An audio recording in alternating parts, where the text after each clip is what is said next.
स्वागत है आप सभी लोगों का सोलो लेवलिंग एक नए एपिसोड के अंदर। जैसा कि हम लोगों ने लास्ट वाले एपिसोड में देख लिया था, मोनार्च ऑफ फ्रोस्ट और मिस्टर गो के बीच फाइट होती है। मिस्टर गो काफी ज्यादा घायल हो जाते हैं और फिर जिन्हों वहाँ पर पहुंचता है और वो मोनार्च ऑफ फ्रोस्ट की गर्दन पकड़ते हुए कहता है कि तू कौन है बे। और वहीं पे लास्ट वाला एपिसोड खत्म हो गया था। तो इस एपिसोड की शुरुआत में जिन्हों उसकी गर्दन पकड़ते हुए दोबारा से पूछता है कि तू कौन है बे। एक I self monarch of frost जिन्हों से कहता है इतने सारे शैडो सोल्जर होने के बावजूद भी तुम हमसे लड़ने के लिए नहीं आए। जिसके बाद मोनार्च कहता है कि अब ये मत कहना कि जिन्हों अपने मन में सोच रहा होता है, अरे यार इसके बारे में तो मैं भूल गया था ना। लेकिन और तभी वो मोनार्च जिन्हों से कहता है तो मैं सही था, तुम एक चीज भूल गए हो जिस चीज के बारे में उसने कहा था। और फिर वो अपने मुंह से अपने पार का इस्तेमाल करके काफी सारा आइस निकालता है और जिन्हों से काफी ज्यादा दूर चला जाता है। इस चीज को देख कर तो जिन्हों काफी ज्यादा हैरान होता है। हालांकि जिन्हों को इसकी इस अटैक से कुछ भी फर्क नहीं पड़ा होता है। जिन्हों तो बड़े आसानी से इसके इस अटैक से बच गया होता है, लेकिन जिन्हों इसके इस अटैक को देखकर काफी ज्यादा हैरान होता है। वो अपने मन में सोचते हुए कहता है कि क्या ये मैजिक यूजर टाइप है। और फिर जिन्हों भी अपने डैगर को निकाल देता है उससे फाइट करने के लिए। वो मोनार्च जिन्हों से कहता है कि आज यहाँ पर हम तुमको रोकने के लिए नहीं आए हैं और ना ही तुम हमको रोको, तुम हमारे बीच में क्यों आ रहे हो, मैं तुमसे फाइट नहीं करना चाहता हूँ। ये बात सुनकर जिन्हों कहता है क्या। इसके आगे मोनार्च उससे कहता है कि वैसे तुम उस इंसान को नहीं बचाओगे। अब ये बात सुनकर जिन्हों काफी हैरान होता है, कहता है कि किस इंसान की बात कर रहा है ये। और तभी उसको याद आता है कि अरे नहीं, इंसान, अरे हाँ इसके बारे में मैं सोच ही रहा था। वैसे मैंने अपने इस एंड मॉन्स्टर के ऊपर तो मिस्टर गो यानी कि चेयरमैन को रखा था। अरे नहीं। और तभी जिन्हों मिस्टर गो को देखता है वो कहता है चेयरमैन। मिस्टर गो जो कि काफी ज्यादा घायल हो चुके थे। हालांकि जिन्हों काफी ज्यादा दूर होता है, लेकिन जिन्हों के पास काफी ज्यादा अच्छी आंखें हो चुकी है ना, तो देख लेता है उनको। हाँ मुझे पता है तुम लोग क्या सोच रहे होगे, भाई इतनी तेज भी आंखें नहीं है, चिंता मत करो। वो मोनार्च जिन्हों से कहता है कि तुम्हारे पास अब चॉइस है, मुझसे लड़ना चाहोगे या उसको बचाओगे, देख लो अब ऑप्शन तुम्हारा है। या तो मेरे से फाइट करो या तो जाकर उसको बचाओ। लेकिन जिन्हों नहीं चाहता था कि वो वहां से चला जाए और इसलिए जिन्हों अपनी skill authority of the ruler का इस्तेमाल करता है। लेकिन उसका सिस्टम उसको नोटिफाई करके बताता है कि जो अपोनेंट का मैजिक है वो आपके अथॉरिटी ऑफ द रूलर के मैजिक को अपोज कर रहा है। और तभी जिन्हों उस मोनार्च को काफी ध्यान दे देकर उसको समझ में आता है कि एक्चुअल में उसने ये वाला अटैक जिन्हों के ऊपर ना करके मिस्टर गो की तरफ कर दिया होता है। और इसलिए जिन्हों काफी ज्यादा तेजी से अपने डैगर को उसके अटैक को रोकने के लिए मिस्टर गो की तरफ फेंकता है। और जिन्हों खुद भी काफी ज्यादा तेजी से अपने स्पीड स्किल का इस्तेमाल कर मिस्टर गो की तरफ जाता है और उस जगह पे पहुंचकर उसके इस अटैक को रोक लेता है। और तभी जिन्हों ध्यान से देखता है तो असल में ये उस मोनार्च की चाल थी। इस अटैक से जिन्हों का ध्यान भटकाकर एक पोर्टल ओपन कर वहां से जाने लगता है और जिन्हों भी चीज को देख लेता है। और इसलिए जिन्हों अपनी एक स्किल डैगर रश का इस्तेमाल करता है जिसमें वो काफी सारे डैगर को उस मोनार्च की तरफ फेंकता है, उसके ऊपर अटैक करता है। हालांकि जिन्हों को ये अटैक उस मोनार्च का ज्यादा कुछ नहीं बिगाड़ पाता है, लेकिन जिन्हों को एक डैगर उस मोनार्च पे जाके लगता है जिसकी वजह से थोड़ा सा घायल हो जाता है। अब इस चीज को वो भी नोटिस कर लेता है। वो कहता है अरे नहीं कि तुम सिर्फ एक वेजल हो, लेकिन फिर भी तेरी इतनी हिम्मत कि तूने मेरे शरीर पर स्क्रैच दे दिया, बहुत बढ़िया। और धीरे धीरे कर वो वहाँ से गायब होने लगता है। वो जिन्हों से जाते जाते कहता है मैं मोनार्च ऑफ फ्रोस्ट अभी तो वापस जा रहा हूँ, लेकिन वापस जल्दी ही आऊंगा। वैसे तुम्हारे बगल में जो मरा हुआ इंसान है ना, वो गिफ्ट समझ लो, तुम अपने शैडो आर्मी में उसको ऐड कर लेना। तो वो यहाँ पर एक्चुअली मिस्टर गो की बात कर रहा था। ये बात सुनकर जिन्हों भी काफी ज्यादा गुस्से में आता है, कहता है कि तेरी तो बास्टर्ड। और वो वहाँ से डिसअपीयर हो जाता है। जिन्हों अपने साइड में जो शीशा टूटा हुआ होता है उसकी तरफ देखते हुए कहता है कि मैं कुछ भी सेंस नहीं कर पाया, चीजें इतनी ज्यादा डेंजरस हो गई थी, फिर भी शायद इस बैरियर की वजह से। डैम इट, ये क्या हो गया नहीं। और फिर जिन्हों मिस्टर गो को देखता है जिसके चारों तरफ काफी ज्यादा ब्लड गिर रहा होता है। मिस्टर गो काफी ज्यादा घायल होते हैं, बहुत ज्यादा घायल होता है। उनके बचने के बहुत ज्यादा कम चांस होते हैं। हालांकि जिन्हों फिर भी उनको बचाने की कोशिश करता है। अपने मन में सोचते हुए कहता है मेरे को लगता है कि मेरा हीलिंग पोशन इस चीज को हील कर पाएगा, मुझे कुछ और करना होगा। और इसीलिए जिन्हों वो बेरू को बुलाता है। वो चिल्लाते हुए कहता है कि बेरू। और फिर बेरू भी एकदम झटके से काफी तेजी से उस जगह पर आ जाता है। बेरू उस जगह पे आते ही जिन्हों कहता है कि माय किंग आपने मेरे को बुलाया। जिन्हों उनसे कहता है कि इनको बचाओ, किसी भी हालत में मिस्टर गो को बचाओ। और फिर बेरू भी अपनी हीलिंग एबिलिटी का इस्तेमाल कर मिस्टर गो को बचाने की कोशिश करता है। वो अपनी पूरी ताकत लगाता है, लेकिन फिर वो फाइनली जिन्हों से कहता है कि माय किंग मुझे लगता है कि मेरा हीलिंग एबिलिटीज इनके ऊपर काम नहीं कर रहा है। और फिर इसीलिए जिन्हों होली वाटर को निकालता है। वो अपने मन में सोचते हुए कहता है कि हाँ शायद मेरे पास यही आखिरी ऑप्शन है, होली वाटर ऑफ लाइफ, शायद इससे कुछ काम बन जाए। और जिनको जैसे ही holy water of life mister Go को पिलाने वाला होता है, तभी मिस्टर गो का हाथ आता है और वो उसको रोकते हुए कहते हैं कि नहीं ऐसा मत करो। जिन्हों को देखते हुए कहता है कि चेयरमैन नहीं मिस्टर गो। जिन्हों से कहते हैं कि तुम आए मेरे लिए, थैंक यू वेरी मच, मेरे लिए यही बहुत बड़ी बात है कि तुम मेरे लिए यहाँ पर आए। जिसके बाद जिन्हों मिस्टर गो से कहता है कि प्लीज प्लीज थोड़ी देर रुक जाइए, मैं जल्द से जल्द आपको हॉस्पिटल लेके चलता हूँ। लेकिन मिस्टर गो उससे कहते हैं कि इससे कोई भी फर्क नहीं पड़ेगा, कुछ नहीं होगा इससे। इतने खतरनाक अटैक के बाद मेरा बच पाना नामुमकिन ही है, लेकिन मेरे को एक अपॉर्चुनिटी मिली सुप्रीम बीइंग से मिलने की। उनका प्लान, वो बाकी बचे हुए लोग हमसे फाइट करना चाहते हैं, हमको करना ही होगा। जिन्हों चिल्लाते हुए कहता है कि चेयरमैन। मिस्टर गो बिल्कुल भी कुछ नहीं बोल पा रहे होते उसके आगे। उनकी हालत बहुत ही ज्यादा खराब हो रही होती है, लेकिन फिर भी थोड़ी बहुत ताकत इकट्ठा कर जिन्हों से बोलते हैं कि मुझे काफी ज्यादा राहत मिलेगी तुम यहाँ पर आए। मेरे को काफी ज्यादा खुशी है कि तुम्हारे पास इतनी ज्यादा पावर आ गई है। Thank you very much. Dungeons और गेट्स तो उनके लिए थे ही नहीं, इसका मतलब है कि उसी चीज का इस्तेमाल हमें प्रोटेक्ट करने के लिए करते थे।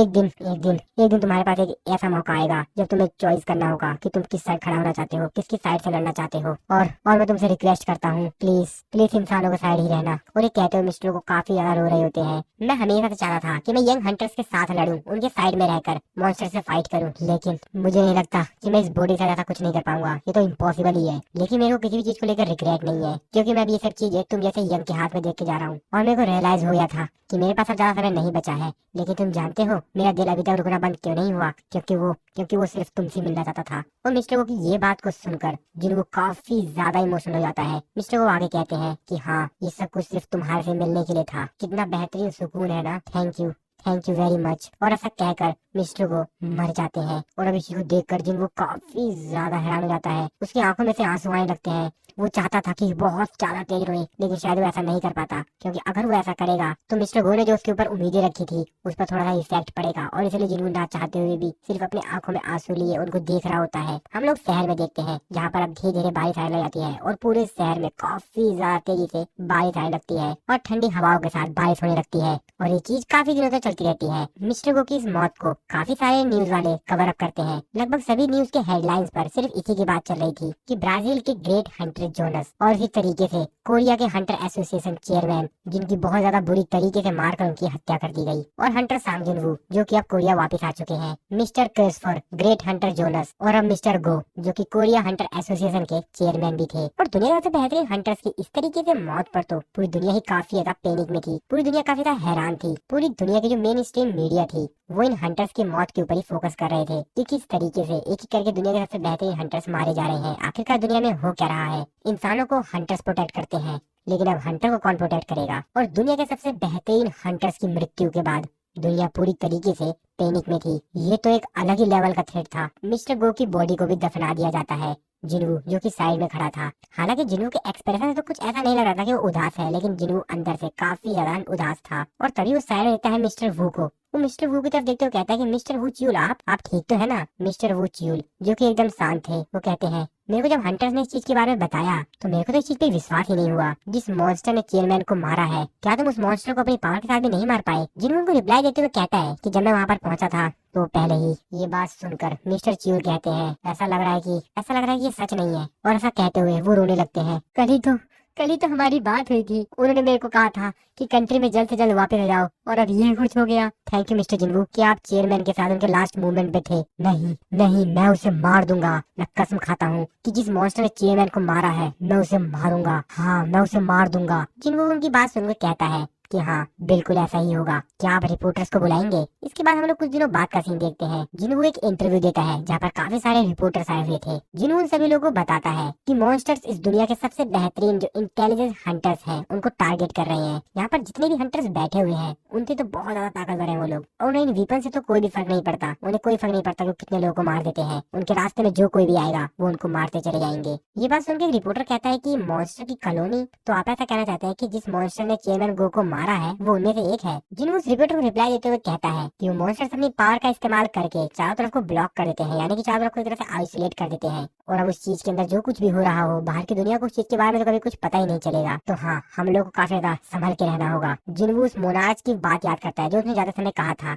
कि मैं मोनार्च ऑफ फ्रॉस्ट अभी तो जा रहा हूँ, लेकिन जल्द ही तुमसे लड़ने के लिए आऊंगा। जिनको अपने मन में सोचते हुए कहता है कि वो बास्टर्ड अपने आप को मोनार्च ऑफ फ्रॉस्ट कह रहा था। Monarch of the beginning, monarch of the shadow, जो कि अपने आप को मोनार्च कह रहे थे। अगर ये बात सही है तो उनके खिलाफ जीत पाना इम्पॉसिबल है, यहाँ तक कि अगर हम सबसे स्ट्रॉन्गेस्ट हंटर के साथ भी लड़ने जाए तब भी। जिनको अनाउंस करके बताता है कि जितने भी हंटर्स बचे हुए हैं वो लोग थोड़ा सा सेफ्टी में रहें, और अगर फिर भी आप लोगों को कोई दिक्कत है तो आप लोग हंटर एसोसिएशन के द्वारा मेरे से कॉन्टेक्ट कर सकते हैं। अगले दिन में हम लोग बाकी सभी मोनार्च को देखते हैं, जिसके पास मोनार्च ऑफ फ्रॉस्ट आकर बाकी सभी मोनार्च को सारी बातें बताता है जो भी उसके साथ जरूरत हुई थी। वो उन लोगों से कहता है कि शेडो ऑफ मोनार्च धरती पर है। तभी एक दूसरा मोनार्च उससे कहता है, वैसे तुमको याद तो है ना, तुम्ही ने हमको एक बात बताई थी कि धरती पर ऐसा कोई भी वेसल नहीं है जो कि पूरी तरीके से उसकी पावर को कंटेन कर सके, और अब तुम ऐसी बात बोल रहे हो। और क्या यही एग्जैक्टली कारण नहीं है जिसकी वजह से ड्रैगन किंग धरती की सतह पर नहीं रह सकता? मोनार्च ऑफ फ्रॉस्ट से कहता है कि नहीं, मैंने अपनी इन दोनों आंखों से देखा, मैंने देखा वही था वो तो फ्रैगमेंट ऑफ ब्रिलियंट लाइट से भी ज्यादा खतरनाक था, उससे भी ज्यादा खतरनाक लग रहा था वो तो मेरे को। पर कोई बात नहीं, उसको तो मैं देख लूंगा। क्या तुम मेरी मदद करना चाहोगे? तभी जो टार्निक मोनार्च होता है वो उससे कहता है कि उसके खिलाफ युद्ध करना, तुमको ऐसा नहीं लगता कि तुम सुसाइड करना चाह रहे हो? वो इस समय बहुत ही ज्यादा ताकतवर है। और वैसे मैं तुमको बता दूं कि जिससे तुम फाइट करना चाह रहे हो ना, जो तुम्हारा ओपोनेंट है, वो 9 मोनार्च में से सबसे ज्यादा ताकतवर है। और वैसे तुम मोनार्च ऑफ डिस्ट्रक्शन और ड्रैगन किंग का इंतजार क्यों नहीं करते हो? जब वो लोग वापस आ जाएंगे तो तुम्हें जो करना है वो कर लेना। जिससे मोनार्च ऑफ फ्रोस्ट कहता है कि इस समय सब कुछ हमारे हाथ में ही है और हम ही लोग मोनार्च हैं। और ये सब कुछ होने के बावजूद भी तो क्या हमको ड्रैगन किंग का इंतजार करना चाहिए? और हम लोगों के पास सिर्फ एक ही चांस है जब हम शैडो ऑफ मोनार्च को हरा सकते हैं, और वो अभी है जब वो अपने इंसानी फॉर्म में है। क्योंकि अगर वो अपने असली रूप में आ गया तो नामुमकिन हो जाएगा उसको हरा पाना। प्लीज मेरी हेल्प करो, सारी रिस्पॉन्सिबिलिटी मैं लेता हूँ, मैं उसको वापस भेज दूंगा नथिंगनेस में जहाँ पर कुछ भी नहीं होगा। और तभी the monarch of iron body यानी कि टार्नेक मोनार्च उससे कहता है कि मेरे को इन सब चीजों से बाहर समझो, मैं तुम्हारे साथ नहीं आने वाला हूँ। और फिर इसी के साथ साथ द मोनार्च ऑफ ट्रांसफिगरेशन वो भी मना कर देता है। वो कहता है कि मेरे को व्हाइट फ्लेम की तरह नहीं बनना है। तभी द मोनार्च ऑफ फैंग्स राकान उन लोगों से कहता है कि भीगी बिल्ली, तुम सभी भीगी बिल्ली हो डरपोक कहीं के। तभी मोनार्च ऑफ आयरन बॉडी उसका रिप्लाई देते हुए कहता है कि क्या तुमको नहीं पता कि मोनार्च ऑफ व्हाइट फ्लेम के साथ क्या हुआ था जब वो हार गया, और मेरे को शैडो मोनार्च के हाथों से नहीं पकड़े जाना है और फिर उसके बाद इंटरनल सलमर को भी झेलो। नहीं नहीं नहीं, मैं ऐसा कुछ नहीं करने वाला हूँ, मेरे को सबसे दूरी समझो तुम। तभी राकान उससे कहता है कि मेरे को नहीं लगता कि उसकी इतनी औकात है, जबकि वो अपने अभी ओरिजिनल फॉर्म में भी नहीं है। मेरे को नहीं लगता कि वो हमको अपना गुलाम बना पाएगा। कि मेरे को तो ऐसा लग रहा है कि मोनार्च ऑफ शैडो और एडमिनिस्ट्रेटर इस समय एक साथ काम कर रहे हैं, ये तो खतरे से खाली नहीं है, और मैं उसकी दुनिया में एक खिलौना बन के नहीं रहना चाहता हूँ। ऐसा कहकर यहाँ पे 2 मोनार्च होते हैं वो वहाँ से डिसअपियर हो जाते हैं, चले जाते हैं। तभी राकान मोनार्च ऑफ फ्रेस्ट से पूछता है कि वैसे क्या तुम्हारे पास कोई एविडेंस है कि वो अभी भी अपने ह्यूमन फॉर्म में ही है? मोनार्च ऑफ फ्रेस्ट उसको बताता है उसने मेरे ऊपर डैगर से अटैक किया था और उसने अपने डैगर के ऊपर जहर लगा रखा था। और तुमको क्या लगता है अगर शैडो मोनार्च होता तो क्या वो ऐसा ही करता? तभी जो क्यूरेशा मोनार्च होती है वो कहती है पॉइजन। वैसे अगर शैडो मोनार्च अपनी इंसानी बॉडी को पूरी तरीके से कंट्रोल कर पाता तो मुझे नहीं लगता कि वैसी छोटी मोटी हरकतें करता। जिसपे मोनार्च ऑफ फ्रॉस्ट से कहता है क्या तुम मेरे को ज्वाइन करने वाली हो? जिसपे वो कहती है हाँ बिल्कुल, मैं तुम्हारी मदद करूंगी। राकान भी कहता है हाँ बिल्कुल, हम लोग एक साथ मिलकर शैडो मोनार्च को मारेंगे। इस तरफ हम लोग सिटी में देखते हैं जहाँ पे अभी भी बारिश हो रही होती है लगातार। लोग यहाँ पर आपस में रास्ते में चलते समय कुछ बातें कर रहे होते हैं कि प्लीज एक बार दोबारा से सोचो, आखिरकार हम लोग की जिंदगी कौन बचाएगा अगर एक और एस क्लास का गेट ओपन हुआ इस दुनिया में तो। और अगर तुम 100,000 गुना भी पैसे दो उसके बावजूद भी तुम अपनी जिंदगी बचा नहीं पाओगे सिचुएशन में। और जब हंटर सांग जिनवू एंट मॉन्स्टर से जीजू आइलैंड पे लड़ रहा था ना, तो ये बात मेरे को चेयरमैन ने कही थी जो कि मेरे साथ इस ब्रॉडकास्ट को देख रहे थे। और अब उनकी जो विशेष है वो पूरी तरीके से फुलफिल हो गई है और वो आराम से मरे। लेकिन मैंने ऐसा कभी भी नहीं सोचा था कि वो कुछ इस तरीके से मरेंगे। इसके बाद हम लोग जिनवू देखते हैं जो कि असल में यहाँ की सबसे टॉप वाली बिल्डिंग होती है उसके टॉप फ्लोर पे होता है। और ये सारी बातें जो लोग कर रहे होते हैं ये जिनवू सुन रहा होता है। जिनवू अपने मन में सोचते हुए कहता है कि मैं उसकी मैजिकल पावर को सेंस नहीं कर पाया, तो मेरे को लगता है कि ये तरीका काम नहीं करेगा। इसके बाद हम लोग जिनवू का स्टेटस देखते हैं जो की बहुत ही ज्यादा अलग हो चुका है। तो मैं आप लोगों को स्टेटस रोक कर दिखा देता हूँ अच्छे से। तो जिनवू इस समय पर लेवल 133 पर है, जो कि इस समय पर मोनार्च ऑफ शैडो है। जिनवू के पास टाइटल भी है डेमोन हंटर और 2 अदर टाइटल। साथ में जिनवू की HP MP सब कुछ एकदम नेक्स्ट लेवल का हो चुका है। जिनके साथ में स्ट्रेंथ, स्टैमिना, इंटेलिजेंस वो सब कुछ एकदम बेस्ट है। और बेस्ट हो भी क्यों ना यार, इतना ज्यादा मेहनत किए इस बंदे ने, तो फिर तो होगा इतना नेक्स्ट लेवल का चीजें। तो इसके बाद जिन्हों फिर से उसी मोनार्च की बात को याद करता है जैसे कि उसने कहा था कि मैं वापस जरूर आऊंगा। आखिरकार तुम मेरे को रोक क्यों रहे हो आज? मेरी लड़ाई तुमसे नहीं है। और वैसे उसने कहा था कि उसके अंदर शैडो नहीं है, वो अपने इस समय ओरिजिनल फॉर्म में है। और जैसा कि मोनार्च ऑफ जाइंट रिमिट से कहा था कि मोनार्च और रूलर जब अपने ओरिजिनल फॉर्म में होते हैं तो हम उनको अपने शैडो सोल्जर में कन्वर्ट नहीं कर सकते, यानी कि वो शैडो सोल्जर नहीं बन सकते। और अगर इस बात को आगे देखा जाए तो अगर किसी मोनार्च के पास शैडो ही नहीं है तो उसको ट्रैक कर पाना भी मुश्किल है। और वैसे भी इन सब चीजों से कोई फर्क नहीं पड़ता जब तक कि मैं एक हंटर हूँ। मेरे को शिकार तो करना ही होगा, मेरे को अपना शिकार छोड़ना नहीं है। इसके बाद हम लोग हंटर एसोसिएशन का सीन दिखाया जाता है जहाँ पर काफी सारे लोग बैठे हुए थे, बड़े बड़े जो भी मेंबर्स होते हैं हंटर एसोसिएशन के। तो लगभग 1 हफ्ता बीत चुका है जैसे चेयरमैन की जो पोजीशन है वो अभी भी खाली है, यानी चेयरमैन जो गो थे उनकी सीट पर अभी तक कोई भी नहीं बैठा है। मेनली जो हंटर एसोसिएशन है उसका कोई भी नया चेयरमैन है ही नहीं अभी तक। और ये लोग आज यही डिसाइड करने के लिए आए थे कि आखिरकार चेयरमैन का अगला सक्सेसर कौन होगा। तो ये लोग हंटर एसोसिएशन की जो चेयरमैन की पोस्ट खाली है उसके लिए कोई एक मेंबर ढूंढ रहे हैं।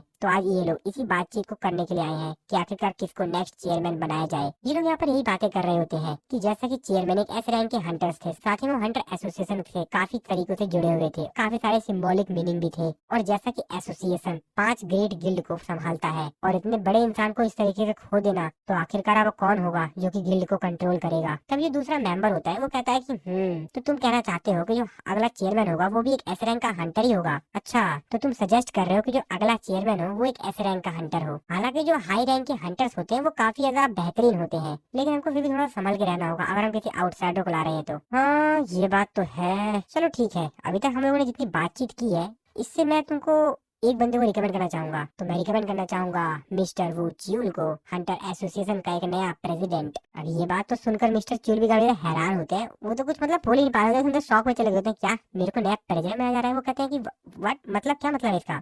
लेकिन मैं क्यों? तब ये दूसरा मेंबर होता है वो मिस्टर च्यूल से कहता है कि हमको लगता है कि चीफ वू च्यूल, आप मिस्टर प्रेसिडेंट के काफी ज्यादा करीब थे और आपको काफी ज्यादा स्किल भी मिली होगी उनसे, और आपके पास काफी बेहतरीन कैपेबिलिटी भी है कि आप किस तरीके से हंटर्स को लीड करते हैं। कभी भी जरूरत होती है तो हंटर को डायरेक्टली कॉल करके उनको तुरंत ही एक्शन में ले आते हैं। हंटर्स आपकी बात मानते हैं, इसलिए आपके अंदर एक लीडरशिप की भी खासियत है। तभी दूसरा मेंबर कहता है कि हाँ वैसे ये बात तो सही है, और हाँ वैसे भी ऐसा कोई लॉ तो नहीं है ना कि सिर्फ ऐसे रैंक का हंटर ही प्रेसिडेंट बन सकता है, और बाकी सभी जो हंटर्स हैं वो भी बेहतरीन है। लेकिन इस समय मेरे को यहाँ लग रहा है कि जिस तरीके से मिस्टर च्यूल का इन्फ्लुएंस है बाकी सभी हंटर्स में, और वो जिस तरीके से एकदम निडर होकर कभी भी कहीं भी पहुंच जाते हैं, तो मेरे को लगता है कि वो च्यूल ही सबसे परफेक्ट कैंडिडेट है इस चीज के लिए। मिस्टर च्यूल उन लोगों से कहते हैं वैसे इतनी बड़ी पोजीशन के लिए मैं बेहतर नहीं हूँ, मैं काफी सारी चीजों में भी पीछे हूँ, और वैसे भी मेरे अलावा काफी सारे हाई रैंक के हंटर्स भी तो है ना, आप उनको भी सजेस्ट कर सकते हैं।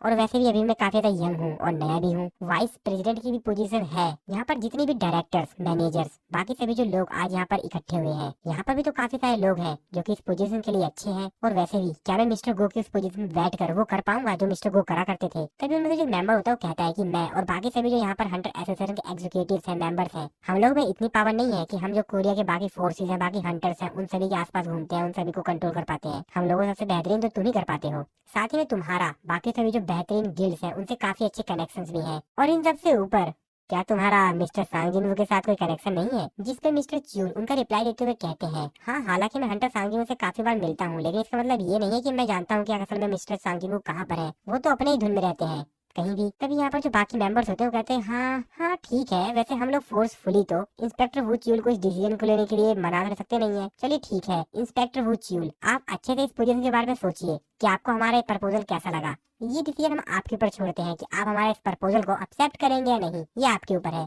आप एक बार अच्छे से सोचिएगा इस चीज के बारे में। मिस्टर च्यूल उस चेयर की तरफ देखते हैं और फिर उन लोगों को रिप्लाई देते हुए कहते हैं कि ठीक है। इस तरफ हम लोग देखते हैं स्कैवेंजर गिल्ड को। हाँ हाँ, थॉमस एंड्रे का गिल्ड। थॉमस एंड्रे अपनी असिस्टेंट के साथ अंडरग्राउंड में जाता है। वो अपने असिस्टेंट से कहता है कि वैसे हम लोग को काफी ज्यादा समय हो गया अंडरग्राउंड में आए हुए ना, वैसे हम लोग आखिरी बार कब आए थे? तभी अंडरग्राउंड में जो सिक्योरिटी गार्ड होते हैं वो थॉमस एंड्रे को देखते कहते हैं क्या मास्टर आप? थॉमस एंड्रे उन लोगों से कहता है कि हाँ हाँ ठीक है मैं ही तो हूँ, तुम लोग इतना ऐसे भी एक्टिंग कर रहे हो, आराम से बैठ जाओ, आराम से बैठ जाओ। और फिर थॉमस एंड्रे अपना फिंगरप्रिंट लगाकर वहाँ का जो गेट होता है उसको ओपन करता है।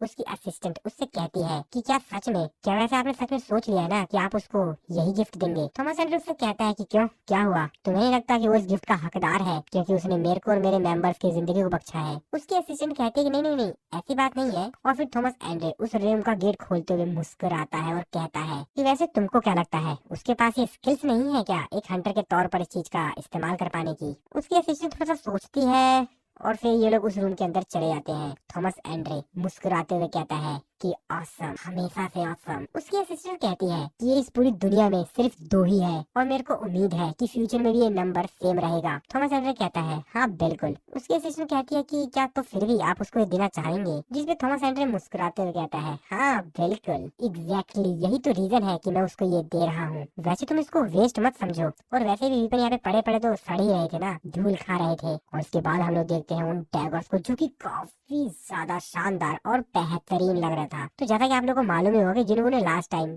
थॉमस एंड्रे के असिस्टेंट को बताया था कि उसको डैगर गिफ्ट में चाहिए अगर देना हो तो थॉमस एंड्रे के पास जो सबसे बेहतरीन, जो कि इस दुनिया में सिर्फ 2 ही डैगर है, वो एज अ गिफ्ट जिन्हों को देने वाला है। ये तो हम लोग को बाद में पता चलेगा कि आखिरकार इन डैगर्स की खासियत क्या है और कहाँ से ये डैगर मिले हैं। इसके बाद सीन यहीं पर ही कट होता है। दूसरे हम लोग जिन्हों के घर का सीन देखते हैं जहाँ पर जो उसकी सिस्टर होती है वो न्यूज देख रही होती है, और न्यूज में भी ये चीज आ गई होती है कि कोरिया हंटर एसोसिएशन के वो अगले चेयरमैन बन चुके हैं, चेयरमैन वो च्यूल। जिन्हों की सिस्टर इस न्यूज को देखते हुए कहती है कि चेयरमैन का तो मर्डर हो गया था ना, और अब एक हैंडसम इंसान अगला चेयरमैन बनेगा, तभी वो बाहर का नजारा देखते हुए कहती है, वैसे ये कंट्री काफी ज्यादा अनस्टेबल है और बाकी दुनिया में भी कुछ ऐसा ही हाल है। और फिर वो अपनी मॉम से पूछती है कि मॉम, कि वैसे अगर आपके पास कुछ बेहतर करने के लिए ना हो तो क्या आप इस कचरे को बाहर फेंक दोगे? जिसपे उसकी मॉम उसको कहती है कि नहीं नहीं नहीं नहीं, मैं काफी ज्यादा लेजी हूँ। जिसपे जिन्हों की सिस्टर उसकी मॉम से कहती है कि मॉम चलो यहाँ से चलते हैं ना। जिसपे उसकी मॉम उससे कहती है कि मेरी बेटी, क्या तुम यहाँ से जाना चाहती हो? जिसपे जिन्हा कहती है कि हाँ। उसकी मॉम उससे कहती है कि लेकिन तुम्हारी मॉम अभी भी इस घर को पसंद करती है। जिन्हा अपनी मॉम से कहती है कि वैसे आपको इस पुराने अपार्टमेंट में क्या पसंद है? उसकी मॉम उससे कहती है कि पता नहीं,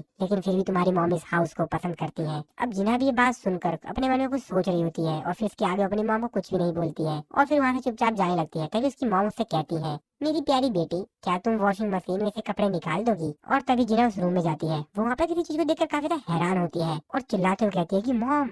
और फिर वो सीन वहीं पर ही कट जाता है। इसके बाद हम लोग जिन्हू के अर्जुन गिल्ड को देखते हैं। उसके गिल्ड के बाहर काफी सारे रिपोर्टर्स खड़े होते हैं, बहुत सारे रिपोर्टर्स, जो कि आपस में बात करते हुए कहते हैं कि क्या तुम सही बोल रहे हो ना, इस समय हम लोग अर्जुन गिल्ड के ऑफिस के बाहर ही है। दूसरा रिपोर्टर कहता है कि हाँ बिल्कुल, ये उसी का ही गिल्ड है। हाँ बिल्कुल, ये वही है। जिसपे पहला रिपोर्टर कहता है कि क्या सच में? मैं तो विश्वास ही नहीं कर पा रहा हूँ कि थॉमस एंड्रे इस समय अर्जुन गिल्ड के ऑफिस के अंदर है। इस तरह हम लोग थॉमस एंड्रे को देखते हैं, जो कि अर्जुन गिल्ड के अंदर बैठा हुआ होता है और उसके सामने बैठा होता है हमारा प्यारा, हमारा नन्हा सा और थोड़ा सा ज्यादा ही डरा हुआ योजिन। वो थॉमस एंड्रे की तरफ देखते हुए एक मुस्कुराहट देता है, लेकिन उसकी मुस्कुराहट को नहीं, उसके शकल को देखकर क्लियर बताया लगता है कि उसके इस समय 12 बजे हुए हैं, क्योंकि वो काफी ज्यादा डरा हुआ है। बाकी सभी जो मेंबर होते हैं, लोग होते हैं यहाँ के, वो लोग भी काफी ज्यादा डरे हुए थे थॉमस एंड्रे को जगह पर देखकर। तो एक्चुअली थॉमस एंड्रे से पहले इस जगह पर जो जर्मनी का सबसे स्ट्रॉन्गेस्ट हंटर होता है लेनहार्ट, वो भी यहाँ पर आया हुआ था। वो भी शायद यहाँ पर जिन्हू का ही इंतजार कर रहा था और थॉमस एंड्रे भी जिन्हू का ही इंतजार कर रहा था। और बेचारा योजिन, उसके पूरे शरीर से पसीने आ रहे थे। हालांकि योजिन यहाँ पर इन सभी लोगों को अपनी शक्ल दिखा रहा था कि हाँ वो तो खुश है, स्माइल दे रहा था, लेकिन अंदर से तो उसकी हालत खराब थी, क्योंकि लगभग 2 घंटे से ज्यादा हो चुके थे। ये लोग अभी भी यहाँ पर बैठकर इंतजार कर रहे थे और जिन्हू को कुछ अता पता नहीं था। हालांकि यहाँ पर योजिन फोन से जिन्हू को कॉल कर रहा था, लेकिन जिन्हू फोन ही नहीं पिक कर रहा है और अब किसी को भी नहीं पता कि जिन्हू है कहाँ पर। जिन्हू तो अपना मस्त है, जहाँ मर्जी रहता है, जब मन करता है इस देश में, जब मन करता है उस देश में। योजिन तो अपने मन में सोच रहा होता है कि सर उठा लो प्लीज सर, फोन को उठा लो सर। हंटर लेनहार्ट अपने मन में सोच रहा होता है कि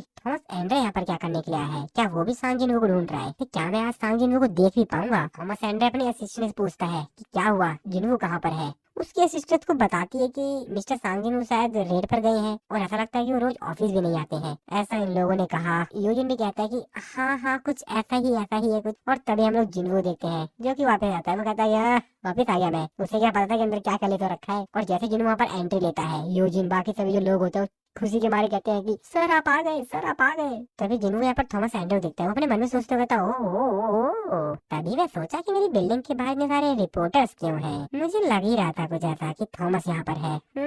वैसे मेरे को इस चीज के बारे में पहले ही पता लग गया था, क्योंकि जितना ऑरा इसके अंदर से निकल रहा था उससे मैं समझ ही गया था कि कुछ ऐसा ही सीन है यहाँ पर। वैसे ये यहाँ पर करने क्या आया है? जिन्हू योजिन के पास जाता है। योजिन के तो तोते उड़े हुए होते हैं। वो कहता है कि सर आप मेरी कॉल को पिक क्यों नहीं कर रहे थे? जिन्हू कहता है कि मैं थोड़ा सा बिजी था। तभी यूजिन कहता है कि वैसे आपके कपड़े।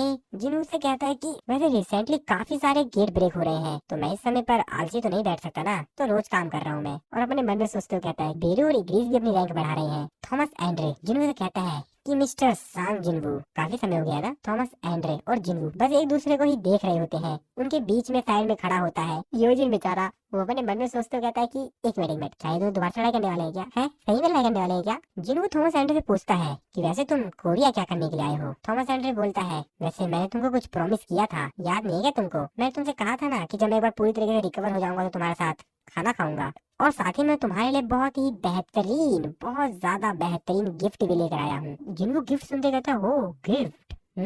थॉमस एंड्रे कहता है कि वैसे मिस्टर सांग जिन्हू, वैसे मैं अब आपको वो चीज दिखाता हूँ, लेकिन उससे पहले क्या हम किसी कंफर्टेबल जगह पे चल सकते हैं? क्योंकि वो काफी ज्यादा खतरनाक चीज है और इस जगह पर उस चीज को दिखाना थोड़ा सा खतरनाक हो सकता है। अब ये बात सुन के यूजिन अपने मन में सोचते रहता है कि क्या खतरनाक चीज? अब मेरे से ये मत कहना कि किसी प्रकार का बॉम्ब है। कुछ तो गड़बड़ लग रहा है, कुछ तो गड़बड़ लग रहा है, ये शायद ट्रैप हो सकता है। तभी जिन्हू पीछे खड़ा जो दूसरा हंटर होता है लेनहार्ट, उससे पूछता है कि वैसे आपकी तारीफ लेनहार्ड से कहता है कि मैं लेनहार्ड सांग जिनवू, मैं हंटर लेनहार्ड। जिनवू उसको यहाँ पर देखकर अपने मन में सोचते हुए कहता है कि क्या वैसे ही यहाँ पर प्रोटेक्शन के आए हैं। और तभी थॉमस एंड्रे हंटर लेनहार्ड के सामने आते हुए जिनवू से कहता है कि मिस्टर जिनवू चले हम लोग। अब इसी को देखकर तो लेनहार्ड को थोड़ा गुस्सा आता है। थॉमस एंड्रे उससे कहता है तुम कौन हो जो कि हमको फॉलो कर रहे हो। हंटर लेनहार्ड थॉमस एंड्रे को कहता है कि मैं तुमसे पहले आया था और मैं 2 घंटे से इंतजार कर रहा हूँ सांग जिनवू का, और मेरे को लगता है कि पहले मेरे को उनसे मिलना चाहिए। जिस पे थॉमस एंड्रे उसके ऊपर गुस्सा करते हुए कहता है कि नहीं नहीं नहीं नहीं, जिस चीज के बारे में अभी हम लोग बात कर रहे हैं वो टॉप सीक्रेट है, और ये कुछ ऐसी चीज नहीं है जिसको कि हम सबको बताते फिरे।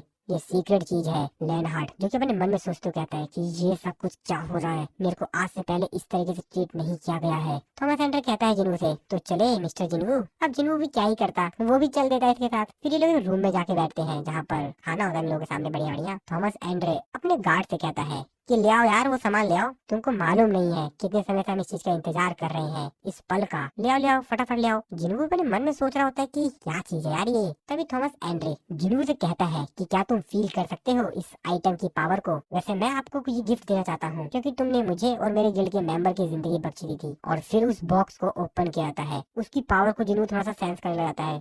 वो कहता है कि ये मत बोलना कि ये तो कैमिश। और जिनवू उस डैगर को देखकर काफी ज्यादा हैरान होता है। थॉमस एंड्रे कहता है कि बहुत बेहतरीन, तुमने इस चीज को पहली बार में देखते ही बता दिया कि आखिरकार ये किस मटेरियल से बना हुआ है। और जैसा कि अमेरिकन गवर्नमेंट जो कि डुअल स्वॉर्ड चाहती थी, और वैसे मैं तुमको बता दूं कि एक ऐसी चीज है जो कि हमारे लिए पैसों से भी ज्यादा कीमती है। वैसे ये कैमिश का सबसे बड़ा और शार्पेस्ट दांत है। जब लड़ाई के समय उसने मेरे को काटा था ना, तो मैंने इस चीज को सहन कर लिया था। वैसे मैंने कुछ समय के लिए सोचा था कि मैं इसको एक लंबी तलवार बनाऊंगा, लेकिन फिर मैंने इसको डैगर बना दिया क्योंकि मेरे को पता था ये काफी ज्यादा काम की चीज है, ये तुम्हारे लिए है। जिनवू भी उस डैगर को अपने हाथ में उठाता है। उसका सिस्टम उसको डिटेक्ट कर लेता है और उसको सिस्टम उसको बताता है कि इस डैगर का नाम है कैमिश व्रैथ। आइटम क्लास तो पता ही नहीं है, डैगर है, और अटैक तो इसका नेक्स्ट लेवल है। तो असल में ये जो डैगर है, और इस डैगर के अंदर एक से लेकर एक खासियत है जो कि इस डैगर को बहुत ही ज्यादा पावरफुल और ताकतवर बनाती है। साथ ही में ये वीपन है, ये यूजर की एबिलिटी के ऊपर डिपेंड करता है। तो जितना बेहतरीन इसको इस्तेमाल करने वाला होगा उतना बेहतरीन इसका इस्तेमाल हो सकेगा। जिनवू अपने मन में सोचते हुए कहता है कि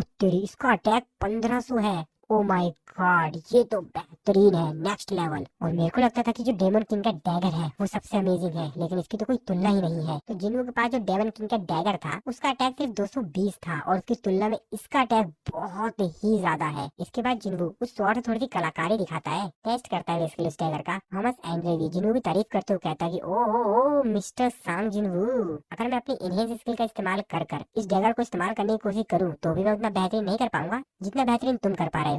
अब बस मेरे को ये मत कहना कि मैंने जो गिफ्ट तुमको दिया है तुम इसी से मेरे को मारने वाले हो। जिनवू जो कि अभी भी उस डैगर को अपने हाथ में पकड़कर उस डैगर को ही देख रहा होता है, अपने मन में सोचते हुए कहता है कि बिल्कुल बिल्कुल ये कोई नॉर्मल डैगर नहीं है, इसके अंदर जो फीलिंग आ रही है वो तो बिल्कुल ही अलग लेवल की है। और ये मेरी मैजिकल पावर के साथ मिलकर तो और भी ज्यादा पावरफुल हो गई है, और भी ज्यादा बेहतरीन तरीके से मैं इसका इस्तेमाल कर पा रहा हूँ। ये तो मेरे लिए बहुत बेहतरीन चीज है। थॉमस एंड्रे के बाकी सभी जो लोग होते हैं वो ये चीज भी देखकर काफी ज्यादा हैरान हो रहे होते हैं। साथ ही में जो उसकी असिस्टेंट होती है लॉयरा, वो भी देखकर काफी ज्यादा हैरान होती है। थॉमस एंड्रे अपने असिस्टेंट से कहता है कि लॉयरा, क्या तुमको अभी भी लगता है कि मैंने गलत चुनाव किया, मैंने ये डैगर गलत इंसान को दिया? उसकी असिस्टेंट सर हिलाकर कहती है कि नहीं सर। जिसके बाद थॉमस एंड्रे जिनवू से कहता है कि वैसे तुमको मेरी चीज कैसी लगी? जिनवू से कहता है कि क्या मैं सच में इसको फ्री में ले लूं ना?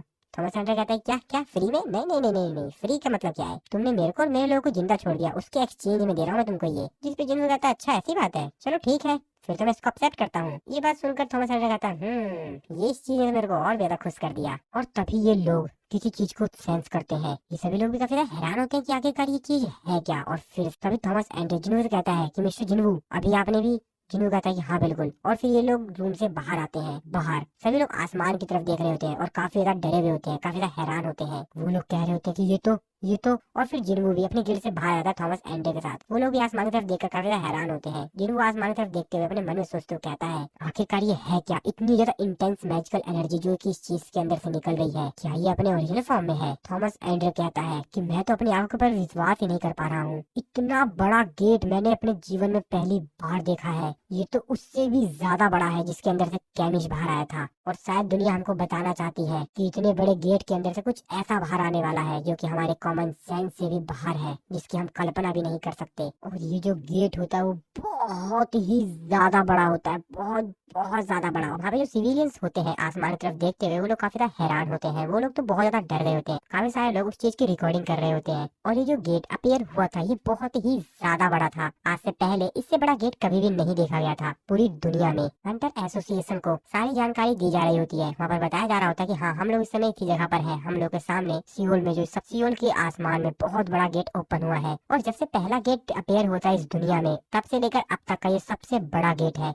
बाकी सभी न्यूज रिपोर्टर्स होते हैं वो लोग भी इसी तरीके की इन्फॉर्मेशन आगे सबको दे रहे होते हैं। इसके बाद हम लोग उसी डॉक्टर को देखते हैं जिसने कि यूएस में सभी हंटर्स के सामने स्पीच भी दी थी कि कुछ इस तरीके का गेट जल्दी देखने के लिए मिल सकता है। बाकी सभी मेंबर्स को कह रहा होता है कि देखा, मैंने तुम लोगों को इसी चीज के बारे में बताया था कि बहुत ज्यादा अमाउंट में मैजिकल पावर जो है वो आसमान में इकट्ठा हो रही है। और ये जो बहुत बड़ा गेट अपीयर हुआ है ना सियोल के अंदर, ये तो सिर्फ शुरुआत है। अभी ऐसे बहुत सारे गेट्स पूरी दुनिया में अलग अलग जगहों पे देखने को मिलेंगे, जो कि बहुत ही ज्यादा डरावने होंगे और शायद इससे भी ज्यादा बड़े। वहाँ पे जो मेंबर बैठा हुआ होता है वो डॉक्टर से कहता है कि डॉक्टर, इसका मतलब आप ये कहना चाहते हैं कि असल में जिस जिस लोकेशन को आपने बताया था उन जगहों पे भी क्या इसी तरह के गेट्स अपीयर होंगे? जिसपे डॉक्टर उनसे कहते हैं कि हाँ बिल्कुल, मैं यही कहना चाहता हूँ। वैसे डॉक्टर, आप इन गेट्स के ऊपर काफी समय से रिसर्च कर रहे हैं, तो क्या आप हमको कुछ प्लान सजेस्ट करना चाहेंगे? जिसपे डॉक्टर उनका कुछ भी रिप्लाई देते हैं और फिर कहते हैं हम सिर्फ प्रे कर सकते हैं। आशा है कि ये सभी चीजें, ये जो इवेंट्स हो रहे हैं, ये बहुत बड़ी तबाही में कन्वर्ट ना हो जाएं।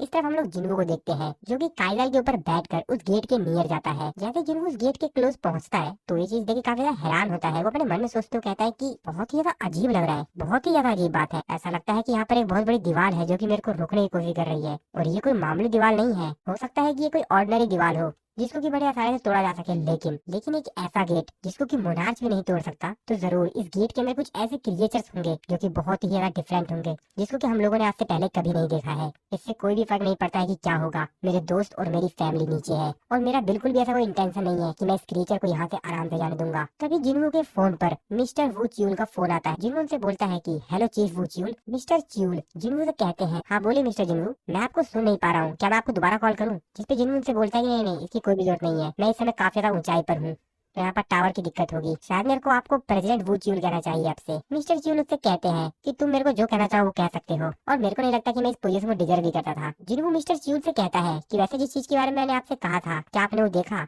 मिस्टर च्यूल उसको बताते हैं कि हाँ, मैंने हंटर एसोसिएशन के और बाकी जो दुनिया के देश थे उनके बाकी सभी जितने भी हंटर एसोसिएशन है उन सभी लोगों से रिक्वेस्ट की थी कि वो लोग अपने सैटेलाइट की मदद से पूरे रीजन को स्कैन करें, लेकिन दुनिया की किसी भी दूसरी जगहों पर इस प्रकार का कोई भी गेट अपीयर नहीं हुआ है। इस पे जिन्हों उनसे कहता है अच्छा, तो आप ये कहना चाहते हैं अभी जो न्यूली गेट अपीयर हुआ है उसके अलावा कोई भी गेट अपीयर नहीं हुआ है? जिसको कहते हैं हाँ बिल्कुल, और लगभग इस चीज को 3 घंटे से ज्यादा हो चुका है जब ये गेट अपीयर हुआ है। मानो उन लोगों ने अपनी प्रेजेंस को छुपा लिया हो एकदम सेम समय पर। जिन्हों अपने मन में सोचते हुए कहता है कि नहीं, ये कोई कोइंसिडेंट तो नहीं है। मिस्टर च्यूल जिन्हों को आगे कहते हैं कि हम लोग प्लानिंग कर रहे हैं कि किस तरीके से हम लोग गेट के आसपास जितने भी लोग हैं उन लोगों को जगह से कैसे बाहर निकालें ताकि इस पैनिक सिचुएशन में कोई भी दुर्घटना ना हो। वैसे आप क्या सोच रहे हैं हंटर जिन्हू? जिसपे जिन्हू उनको एक फिलोसफी कोट बोलते हुए कहता है अगर मेरे को ये पता भी चल जाए कि कल दुनिया का अंत होने वाला है, मैं फिर भी एप्पल के ट्री लगाते रहूंगा। तो दोस्तों जिन्हों को कहना ये है कि अगर मेरे को बात पता भी चल जाए कि कल दुनिया का अंत हो जाएगा, कल दुनिया खत्म हो जाने वाली होगी, लेकिन फिर भी मैं कोशिश करूंगा ताकि मैं अपना बेहतर दे सकूं और मैं पूरी कोशिश करूंगा। ये कहते हुए जिन्हों फोन को कट कर देता है। इसके बाद जिन्हों उस गेट की तरफ काफी ज्यादा हैरानी से देखता है। इसके बाद हम लोग जिन्हों को देखते हैं हंटर एसोसिएशन का जिम होता है उसके अंदर, जो की बेरू के साथ प्रैक्टिस कर रहा था। और यहाँ पर जिन्हों बेरू से कहता है कि पूरे फुल फॉर्म में लड़ो, और फिर बेरू भी जिन्हों को काफी अच्छी टक्कर दे रहा होता है। इन दोनों के बीच में यहाँ पर फाइट होती है। बेसिकली ये दोनों एक दूसरे पर अटैक कर रहे होते हैं और जितना हो सके दूसरे के अटैक से बच भी रहे होते हैं। और एक तरह से आप लोग कह सकते हैं कि जिन्हों यहाँ पर प्रैक्टिस कर रहा है कि इन फ्यूचर के साथ क्या हो, किससे फाइट करनी पड़े, और इसीलिए जिन्हों यहाँ पर फाइट कर रहा होता है हंटर एसोसिएशन के जिम के अंदर आकर। बेरू जो कि जिन्हों के ऊपर एक अटैक करने वाला होता है, लेकिन जिन्हों उसके इस अटैक को पकड़ लेता है और उससे कहता है कि वैसे क्या तुम अपनी पूरी पावर का इस्तेमाल कर रहे हो, और उसका हाथ छोड़ देता है। बेरू जिन्हों से कहता है कि मुझे माफ कर दीजिए, आखिरकार मैं ये कैसे कर सकता हूँ?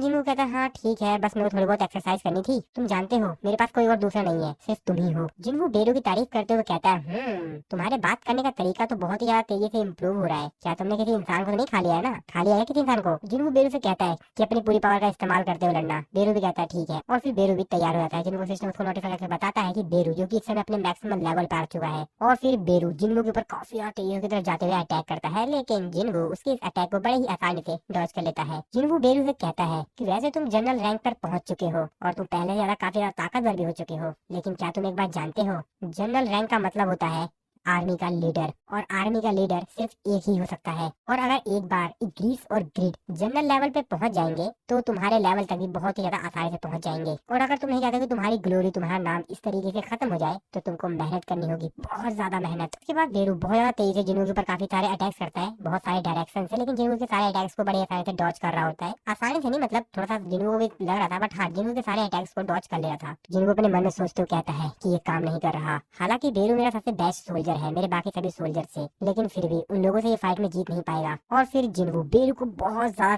तेजी से एक पंच हिट करता है, जिसकी वजह से दूर जाके गिरता है। बेरू जिन्हों से कहता है कि मास्टर, मैं आपकी इमेंस पावर का विटनेस हूँ, मैं कमजोर सर्वेंट आपकी मदद तो नहीं कर पाऊंगा, लेकिन फिर भी मैं कोशिश करूंगा अपना बेहतरीन देने की। ये बात सुनकर जिन्हों हंसते हुए कहता है कि मेरे को लगता है कि तुमको हिस्टोरिकल शो देखना बंद कर देना चाहिए। ये बात सुनकर बेरू बच्चे जैसा मुंह बनाते हुए कहता है कि अच्छा। इसके बाद जिन्हों, उसने चारों तरफ तबाही मचाई हुई होती है, उनकी तरफ देखते हुए कहता है कि वैसे टेस्ट अब कंप्लीट हो चुका है, मेरे को लगता है कि सब कुछ साफ करने का समय आ गया है। जिन्हों मिस्टर च्यूल के पास फोन लगाते हुए कहता है कि मिस्टर प्रेसिडेंट, इससे पहले कि आप काफी ज्यादा एक्साइटेड हो जाए, मेरी बात ध्यान से सुनिए। मेरे पास लगभग 300 हार्ड वर्किंग एंड्स है। और ये बात जिन्हों बेरू से छुप के बोल रहा होता है, लेकिन बेरू भी बड़े ध्यान से कुछ बातें सुन रहा होता है। इसके बाद सियोल में हम लोग होटल को देखते हैं जहाँ पर मिस्टर एंड्रे रुका हुआ था। थॉमस एंड्रे की असिस्टेंट उससे बोलती है, वैसे क्या आप नहीं जा रहे हैं? थॉमस एंड्रे उससे कहता है, आखिरकार मैं इस जगह से कैसे रखता हूँ कि जैसा कि इस जगह पर एक बहुत बड़ा इवेंट होने वाला है, साथ में इतनी खूबसूरत चीज यहाँ पर अपेयर हुई है, तो आखिरकार मैं जगह से कैसे जा सकता हूँ? उसकी असिस्टेंट उससे कहती है कि हाँ, ये बहुत बड़ा तो है लेकिन ब्यूटीफुल। थॉमस एंड्रे उससे कहता है, हर वो चीज जो कि आपकी दिल की धड़कन को बहुत ज्यादा तेज कर दे वो ब्यूटीफुल है। एक फायर ब्रीथिंग ड्रैगन और इतना बड़ा गेट और सांग जिन्हों की पावर, ये सभी चीजें खूबसूरत है और इसीलिए मुझे सब कुछ चाहिए जो भी मुझे खूबसूरत लगता है। जिसपे उसकी असिस्टेंट उससे कहती है कि ऐसा लगता है कि कुछ ऐसी चीज है जिसको कि आप चाह कर भी नहीं ले सकते मिस्टर एंड्रे। थॉमस एंड्रे कहता है कि हाँ,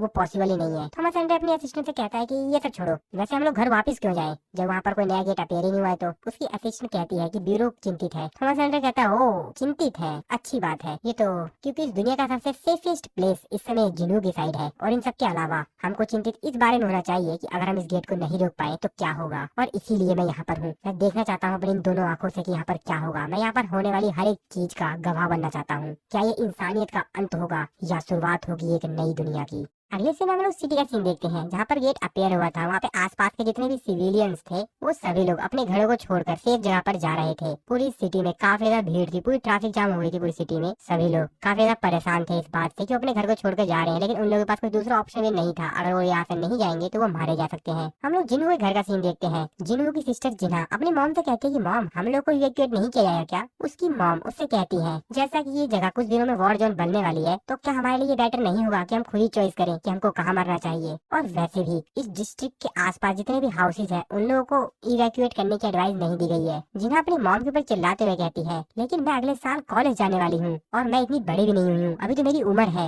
एंजॉय करने की अपने दोस्तों के साथ, और मेरी लाइफ तो बस अभी स्टार्ट हुई है, मैं बिल्कुल नहीं मरना चाहूंगी। उसकी मॉम कहती है, तुम्हारी बातों में पॉइंट तो है, वैसे जिन्हों हमको प्रोटेक्ट करेगा जैसे कि तुम्हारे फादर ने किया था। इस तरफ हम लोग जिन्हों को देखते हैं जो कि एक बिल्डिंग के टॉप पे बैठा हुआ होता है और पूरे शहर का नजारा देख रहा होता है। वो अपने मन में सोच रहा होता है कि अभी तक भी मैं उनकी प्रेजेंस को सेंस नहीं कर पा रहा हूँ। आखिरकार वो लोग कहाँ छिपे हुए हैं, और ये गेट, मेरे को इस गेट को भी रोकना है। लेकिन क्या ये सब कुछ जो भी मैं करने की सोच रहा हूँ, क्या ये सब चीजें बिना किसी सेक्रीफाइस के हो पाएंगी? मेरे को काफी कुछ प्रोटेक्ट करना है, मुझे बहुत सारी चीजें बचानी है। अगर ये सच में अंत है तो आखिरकार मेरे को समय किसके साथ बिताना चाहिए? वो अपने फोन में सभी लोगों का नाम चेक करता है, तभी उसके साथ फ्रेंड, और तभी उसको मिस चाइन किया जाती है। इस तरफ हम लोग मिस चाइन को देखते हैं जो कि अभी भी अपनी ट्रेनिंग कर रही होती है। मिस्टर सॉन्ग, मैं तुम्हारी स्वॉर्ड को देख के बता सकता हूँ कि तुम्हारे अंदर अभी भी हेजिटेशन है। मैं काफी ज्यादा चिंतित हूँ, क्या तुम्हारे दिल में भी डर है? मुझे ये नहीं पता कि जिन मॉन्स्टर्स को मैंने फेस किया था उनके कंपैरिजन में जिन मॉन्स्टर को तुमने फेस किया वो कितने ज्यादा खतरनाक थे, कैसे थे। लेकिन जब मैंने अपना आर्म खोया और तभी मिस चाइन का जो फोन होता है वो बजने लगता है। मिस्टर सॉन्ग बीच में रुकते हुए कहते हैं, ओहो सॉरी तुम्हारा फोन बज रहा है, क्योंकि एक हंटर को अपना फोन हमेशा पिक कर लेना चाहिए। मिस चाइन भी मिस्टर सॉन्ग से कहते हैं कि ओह सॉरी कोच, और अपना फोन पिक करके देखते हैं क्या किसका फोन है। और जैसे वो फोन को पिक करती है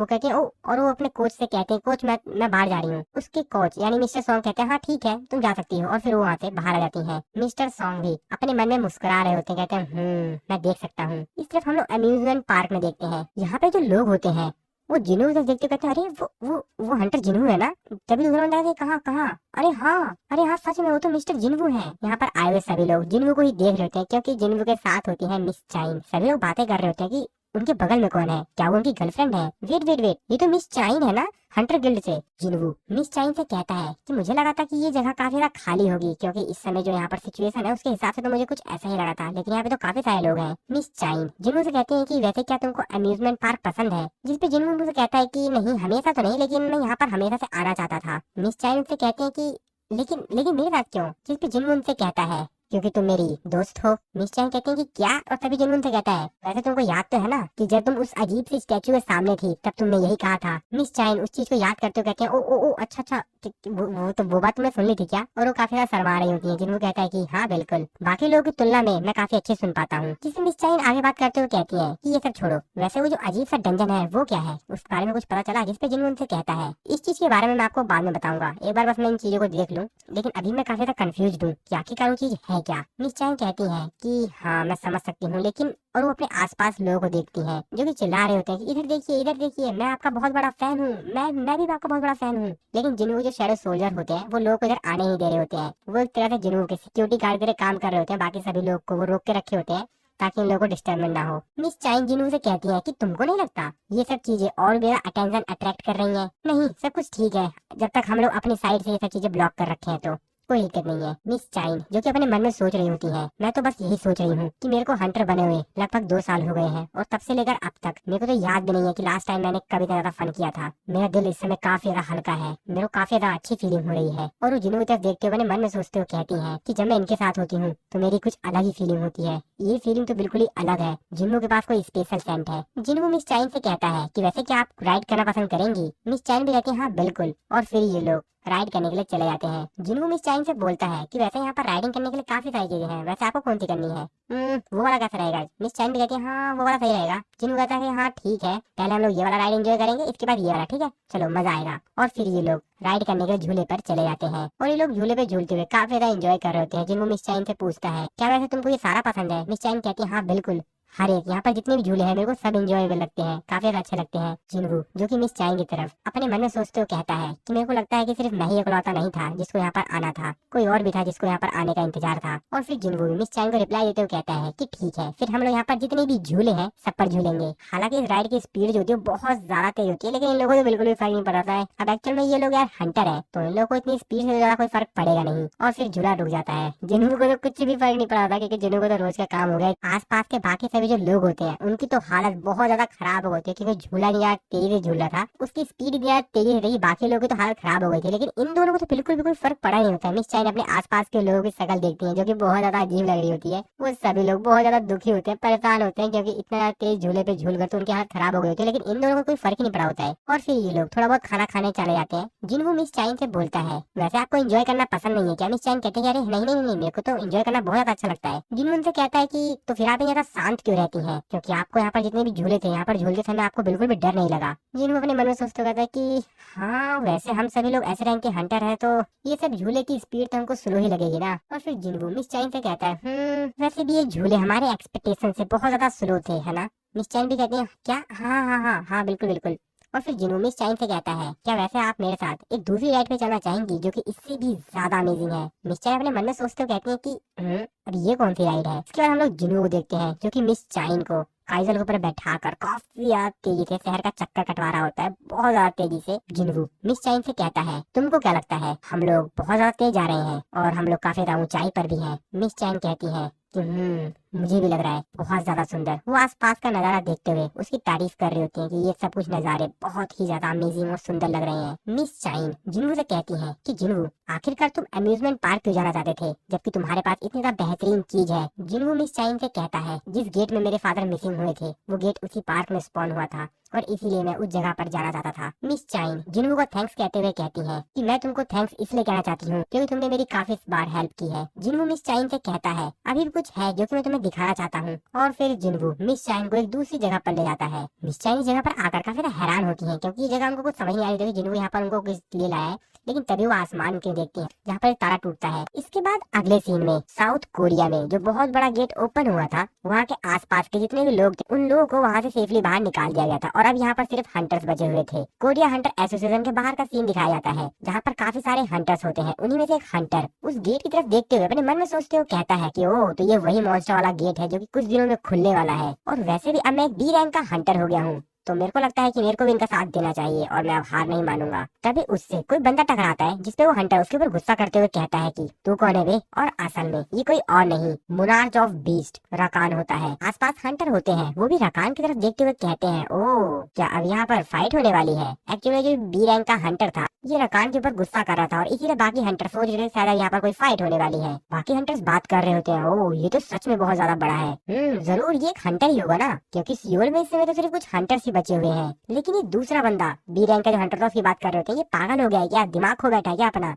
मेरे को लगता है कि इसके लिए एम्बुलेंस को हमको कॉल कर देना चाहिए क्योंकि अभी कुछ समय में इसकी पिटाई होने वाली है। और वो बी रैंक का जो हंटर होता है वो रकान के ऊपर गुस्सा करते हुए चिल्लाते हुए कहता है ओए तेरे को पता नहीं है क्या, जब तुम किसी से टकरा जाओ तो तुमको उससे माफी मांगनी चाहिए। लेकिन वो बी रैंक का हंटर अपने मन में सोच रहा होता है कि मैं एक बी रैंक का हंटर हूँ अब। और वैसे भी देखा जाए तो बी रैंक का हंटर एक हाई लेवल होता है और अब मैं पहले जैसा नहीं रहा, अब मैं काफी ज्यादा इम्प्रूव कर चुका हूँ अपने आप को, और अब मैं वो नहीं हूँ जो अपने बॉस के तलवे चाटता था या बाकी जो उसके साथी थे उनके ऊपर मैं डिपेंड था। अब मैं एक बी रैंक का हंटर हूँ, इसको तो मैं संभाल ही लूंगा। और वो रकान के ऊपर फिर से चिल्लाते हुए कहता है कि तू वहाँ पर क्या सिर्फ खड़े होकर मेरे को देखता ही रहेगा, अगर तूने कुछ गलती की है तो उसकी गलती की माफी मांगो। और तेरी उसके आगे वो कुछ बोल पाता, रकान उसके ऊपर चिल्लाते हुए उसको मार देता है। हाँ उसको मार देता है वो। अब ये चीज को देख कर बाकी सभी जो यहाँ पर आसपास हंटर्स होते हैं उनकी तो हालत ही खराब हो जाती है, क्योंकि मार दिया वो बड़ी बात नहीं थी, उससे बड़ी बात थी उसको खा गया था। अब इस चीज को देखकर बाकी सभी जो हंटर होते हैं बात कर लेते हैं क्या है ये उस इंसान को ही खा गया, अरे हाँ ये खा गया भाई, ये उसको ही खा गया। और रकान उस हंटर को खाने के बाद बड़ा ही आनंद महसूस कर रहा होता है और फिर वो जमीन पर एक पंच हिट करता है जिसकी वजह से आसपास जितने भी हंटर्स होते हैं वो आसमान में उड़ जाते हैं, पूरी धरती ही फट जाती है। सारे हंटर्स दूर दूर जाके गिरते हैं। वो अपने मन में सोचे होते हैं कि अब ये कौन सा जानवर आ गया। और फिर रकान यहाँ पर बहुत गंदी तबाही मचाता है। आसपास जितनी भी गाड़ी होती है, जितनी भी सब कुछ यहाँ आसपास सामान पड़ी हुई होती है, उड़ते हुए जाती है और आसपास बिल्डिंग्स में इधर उधर टकराती है और पूरी तरीके से डिस्ट्रॉय हो जाती है। और जहाँ जहाँ वो टकराती है उन सब चीजों को डिस्ट्रॉय करते हैं। आसपास पूरा का पूरा एकदम खतरनाक माहौल हो गया था। चारों तरफ ये चीजें होती है वो तहस नहस रहती है, बस धूल ही धूल दिख रही होती है। और फिर रकान उस धूल में से हटते हुए कहता है कि सुनो सुनो इंसानों, अब से हम तुम्हारी हंटिंग शुरू करने वाले हैं। और चिल्लाता है और कहता है मेरे दांत और मेरे नाखून तुम्हारी पूरी स्किन को चीर फाड़ के रख देंगे, तुम्हारी कमजोर स्किन को। मैं हूँ the king of beast, the beast monarch, और अगर रोक सकते हो तो रोक लो मेरे को, अगर तुम्हारी औकात है तो रोक लो मुझे। इस तरफ हम लोग जिन्वू और मिस चाइन को देखते हैं। मिस चाइन जो कि एक वहाँ पर तालाब होता है उसमें से पानी पी रही होती है। जिन्वू उनसे कहता है वैसे मेरे को आसपास एक होटल के बारे में पता है जो कि काफी बेहतरीन ब्रेकफास्ट देता है, वैसे क्या आप वहाँ पर जाकर खाना खाना चाहेंगी। जिसपे मिस चाइन भी कहते हैं कि हाँ चलो चलते हैं। और जिन्वू का शैडो सोल्जर कैमिस जो कि आराम कर रहा था, जिन्वू कहता है मिस चाइन थे तो चलो फिर चलते हैं। मिस चाइन उनसे कहती है कि वैसे तुमने तो कहा था कि वो इस एरिया के आसपास ही है। जिसपे जिन्वू मिस चाइन से कहता है अगर हम लोग फुल पावर का इस्तेमाल करके जाए तो यहाँ से 5 मिनट तो हमको लग ही जाएंगे। मिस चाइन अपने मन में सोचते कहती है क्या वैसे ये 5 मिनट में कितने किलोमीटर से चल सकता है। और फिर कैमिस मिस चाइन और जिन्वू को लेकर वहाँ से चला जाता है उस जगह पर जहाँ पर जिन्वू ने कहा था जाने के लिए उसको। इस तरफ हम लोग हंटर एसोसिएशन में देखते हैं चेयरमैन वो च्यूल को। मिस्टर च्यूल चिल्लाते हुए कहते हैं क्या हंटर एसोसिएशन में कोई बाहर का आ गया है। डैम इट, वैसे ज्यादा कोई दुर्घटना तो नहीं हुई ना। जिसपे उनका असिस्टेंट को बताता है कि अभी तो हम एग्जैक्ट नंबर को कंफर्म नहीं कर सकते हैं, वैसे हाँ बहुत ज्यादा गड़बड़ हो गई है। मिस्टर वू च्यूल अपना सर पकड़ते हुए कहते हैं कि बस अब कुछ घंटे ही बचे हुए हैं डंजन ब्रेक में, और अब ये सब। ओह नो, वैसे ही मैं काफी ज्यादा परेशान हूँ इस गेट को लेकर, और अब एकदम से ये मॉन्स्टर आ गया। मिस्टर च्यूल अपने असिस्टेंट से बोलते हैं कि वैसे हंटर सांजिन कहाँ पर है, उनके बारे में कुछ पता चला। जिसपे वो कहता है कि नहीं अभी तक हमको पता नहीं वो कहाँ पर है। मिस्टर च्यूल अपने मन में सोचते हुए कहते हैं अगर वो बेकार सिचुएशन में आए तो उससे पहले मेरे को ऐसा कुछ संभालना होगा। जब तक हंटर जिन्वू यहाँ पर नहीं आते हैं ये सब कुछ मुझे ही संभालना होगा। तभी वहाँ पर दूसरा हंटर आता है। वो मिस्टर च्यूल से कहता है कि चेयरमैन वो हंटर आ गया है जो कि उस मॉन्स्टर को संभाल सकता है। मिस्टर च्यूल कहते हैं क्या हंटर जिन्वू आ गए हैं क्या। तभी हंटर उनको बताता है कि नहीं अब ये तो मेरे को नहीं पता है, लेकिन मेरे को बताया गया है कि वो एक वर्ल्ड क्लास हंटर है जो कि अभी अभी इस एरिया के आसपास आया है। इस तरह हम लोग बाहर का सीन देखते हैं जहाँ पर रकान ने बहुत ज्यादा तबाही मचा दी होती है। सभी हंटर तो उसको देखकर काफी ज्यादा डर गए होते हैं। इस तरह हम लोग एस रैंक के हंटर लैंड हार्ट को देखते हैं जो कि अपने मन में सोचते हुए कहता है क्या सच में मैं ये कर पाऊंगा। मैं यहाँ पर मरना नहीं चाहता हूँ। क्या सही में मैं कर पाऊंगा ना ये सब कुछ। ये वो रीजन है जिस वजह से मैं यहाँ पर सियोल में हूँ। शायद मेरी किस्मत ही चाहती थी कि मैं इस मॉन्स्टर को हराऊं। तभी थॉमस एंड्रे हंटर लेनहार्ट का सर पकड़ते हुए पीछे करते हुए कहता है कि पीछे हट बे, तू मेरे रास्ते में आ रहा है। इस तरफ हम लोग जिन्नू को देखते हैं जो कि मिस चाइन के साथ होटल में आ गया होता है और वहाँ पर खाना एंजॉय कर रहा होता है। तभी उसके पास चेयरमैन वू च्यूल की कॉल आती है। जिन्नू फोन उठाते हुए कहता है कि हाँ, मैं हंटर जिन्नू, क्या हुआ, कुछ दिक्कत है क्या? तभी उधर से मिस्टर च्यूल कहते हैं, हंटर जिन्नू, अभी तक आप वापस क्यों नहीं आए? जिन्नू उनको बताता है कि वैसे मैं भी कहीं बाहर हूँ, वैसे हुआ क्या? तो मिस्टर च्यूल जिन्नू से कहते हैं, यहाँ पर एक बहुत बड़ा मॉन्स्टर आ गया है जिसने सियोल के अंदर तबाही मचा के रख दी है। जिसपे जिन्नू उनसे कहता है कि नामुमकिन, ऐसा कैसे हो सकता है? ऐसा तो हो ही नहीं सकता क्योंकि डंजन ब्रेक में तो अभी शायद काफी दिन बचे हुए हैं ना। मिस्टर च्यूल कहते हैं कि हाँ ये सही है, लेकिन जिसपे जिन्नू मिस्टर च्यूल से कहता है कि वैसे कितने दुश्मन है हमारे, कितने लोग हैं वो? मिस्टर च्यूल उनसे कहते हैं कि नहीं, कोई ज्यादा लोग नहीं है, सिर्फ एक ही बंदा है। जिन्नू कहता है क्या, सिर्फ एक? जिन्नू अपने मन में सोचते हुए कहता है कि क्या सियोल के अंदर इस समय सभी हंटर्स हैं, क्योंकि जितना बड़ा वो गेट है उस गेट को रोकने के लिए सभी हंटर्स वहाँ पर आ चुके हैं। और तभी वहाँ पर एक मैजिकल बीस्ट अपेयर हो गया जिसने की सब कुछ तबाही मचा के रख दी। सिर्फ एक सिंगल मैजिकल बीस्ट, और पता नहीं वो कहाँ से आया है। अब ये क्या चल रहा है? मिस्टर च्यूल जिन्नू को आगे बताते हैं, एक पूरा का पूरा गिल्ड जो कि उसको रोकने के लिए आया था, उसने पूरे गिल्ड को ऐसे चुटकियों में खत्म कर दिया। मेरे को नहीं लगता कि ये कोई नॉर्मल बीस्ट है, और मेरे को भी रिपोर्ट मिली है कि थॉमस एंड्रे उस जगह पर पहुंच गया है उस बीस्ट से लड़ने के लिए। जिन्नू अपने मन में सोच रहा होता है, इम्पॉसिबल। वैसे मैंने अपने शैडो सोल्जर्स को थॉमस एंड्रे और बाकी सभी हंटर्स के पीछे तो रखा हुआ था ना, और मैंने उन लोगों से कहा था कि अगर कुछ भी गड़बड़ हो, थोड़ी सी भी गड़बड़ तुमको लगे तो तुम मेरे को बताना। और एक ऐसा मॉन्स्टर जो कि इतना ज्यादा ताकतवर है, पूरे के पूरे गिल्ड को खत्म कर सकता है, इतना सब कुछ हो गया, लेकिन उन लोगों ने मेरे को अभी तक कोई रिपोर्ट ही नहीं दी। एक मिनट, सियोल में जो मेरे शैडो सोल्जर्स हैं उनसे मेरे को ये अजीब सा सिग्नल क्यों आ रहा है? ये अजीब सा सिग्नल, ये बहुत ज्यादा कमजोर है, लेकिन ये बहुत ज्यादा अजीब है। आखिरकार वहाँ पर चल क्या रहा है? और जब जिन्नू उन शैडो सोल्जर्स को ढूंढने की कोशिश करता है तो जिन्नू को सिस्टम उसको नोटिफाई करके बताता है सिस्टम इस स्पेसिफिक शैडो सोल्जर के बारे में कुछ पता नहीं लगा पा रहा है। इसी तरीके से जिन्नू जब बाकी सभी शैडो सोल्जर्स के बारे में कुछ पता लगाने की कोशिश करता है कि आखिरकार वहाँ पर क्या सिचुएशन है, तो जिन्नू को सिस्टम उसको नोटिफाई करके बताता है कि हम उस शैडो सोल्जर को ढूंढ नहीं पा रहे हैं। जिन्नू अपने मन में सोच रहा होता है कि ये सब क्या हो रहा है? मैं तो अपने शैडो सोल्जर के साथ डायरेक्टली कोऑर्डिनेट कर सकता हूँ ना, आखिरकार ये सब कुछ कैसे हो रहा है? जिन्नू मिस चाइन से कहता है कि मेरे को लगता है कि कोरिया में इस समय बहुत बड़ी प्रॉब्लम है। मिस चाइन जिन्नू से कहती है कि क्या डंजन ब्रेक हो चुका है? जिन्नू उनका रिप्लाई देते हुए कहता है कि नहीं, कुछ और ही बात है। जिन्नू जो कि अपने मन में सोच रहा होता है, एक ऐसा एनिमी जिसके पास बहुत ज्यादा पावर है और एक वर्ल्ड क्लास हंटर जो कि उसके सामने खड़ा है उससे लड़ने के लिए, और मेरे इन शैडो सोल्जर्स के इस तरीके के सिग्नल। अब मेरे को ये मत कहना कि जिन्नू मिस्टर च्यूल से कहता है कि चेयरमैन वैसे क्या उस मॉन्स्टर का शैडो है? मेरे को आप एक कंफर्म करके बताइए कि क्या उस मॉन्स्टर की शैडो है या नहीं। रकान को देखते हैं जिसका सच में कोई भी शैडो नहीं होती है। इस तरफ हम लोग रकान और थॉमस एंड्रे को देखते हैं। हंटर लेनहार्ट थॉमस एंड्रे को यहाँ पर देखकर कहता है थॉमस, और तभी थॉमस एंड्रे के जो बाकी हंटर्स होते हैं कहते हैं कि बॉस बॉस। थॉमस एंड्रे उन लोगों पर चिल्लाते हुए कहता है कि अबे बेवकूफो, मेरे से क्या बात कर रहे हो? यहाँ पर जो बाकी लोग हैं उनको रेस्क्यू करो जल्दी, वहाँ चुपचाप खड़े होकर कर क्या रहे हो? रेस्क्यू करो इन लोगों को। इस तरफ थॉमस एंड्रे रकान को ही देख रहा होता है। थॉमस एंड्रे कहता है कि एक बीस्ट जो कि अब यहाँ पर तबाही मचाने वाला है बिना ये जाने कि वो किस जगह पर है। और इस तरफ रकान जो कि अपने फुल फॉर्म में आ चुका है अपनी तबाही दिखाने के लिए और इंसानों को खाने के लिए। थॉमस एंड्रे भी रेडी होता है इससे फाइट करने के लिए और कहता है, और ये पागल बीस्ट सिर्फ मरने के लिए आया है यहाँ पर, और अब ये मरेगा जरूर। और फिर थॉमस एंड्रे और रकान दोनों अपनी पावर दिखाते हैं एक दूसरे को कि हाँ हम कितने ताकतवर हैं। रकान के चेहरे पर भी कोई डर नहीं होता है और थॉमस एंड्रे के चेहरे पर भी कोई डर नहीं होता है। दोनों के दोनों खड़े होते हैं आमने सामने फाइट करने के लिए, और फिर से लड़ाई शुरू होती है दोनों की। सबसे पहले रकान थॉमस एंड्रे के छाती में अपना नाखून ही घुसेड़ देता है, लेकिन थॉमस एंड्रे का जो शरीर है वो थोड़ा सा ज्यादा ही मजबूत है बाकी हंटर्स की तुलना में, और फिर थॉमस एंड्रे का भी दिमाग खराब हो जाता है और फिर रकान को एक खींच कर पंच मारता है। प्यार से नहीं मारता, चिंता मत करो, बहुत तेजी से मारता है। रकान बहुत ज्यादा दूर जाके गिरता है और फिर थॉमस एंड्रे रकान को पकड़ के जमीन में ही दबा देता है। हम लोग मिस्टर चोई को देखते हैं जो कि उस जगह पर पहुंच जाते हैं जहां पर लोगों को इवैक्यूएट किया जाता है। वो हंटर से पूछते हैं कि वैसे इवैक्यूएशन की सिचुएशन कैसे चल रही है, यहाँ पर सबको निकाल लिया गया है ना? जिसपे हंटर कहता है कि नहीं, अभी भी काफी सारे लोग बिल्डिंग के अंदर है, हम अभी भी इवैक्यूएट कर रहे हैं लोगों को। मिस्टर चोई भी इस फाइट की जो परसेंस होती है उसको सेंस कर लेते हैं। वो अपने मन में सोचते हुए कहते हैं कि थॉमस एंड्रे एक नेशनल लेवल का हंटर जो कि अभी एक मिस्टीरियस मैजिकल बीस्ट से फाइट कर रहा है, और इतनी ज्यादा पावरफुल मारा निकल रही है इसके अंदर से। ये मारा तो बहुत ही ज्यादा है, ये उससे भी ज्यादा है जो कि मैंने जेजू आइलैंड रेड के दौरान फील की थी।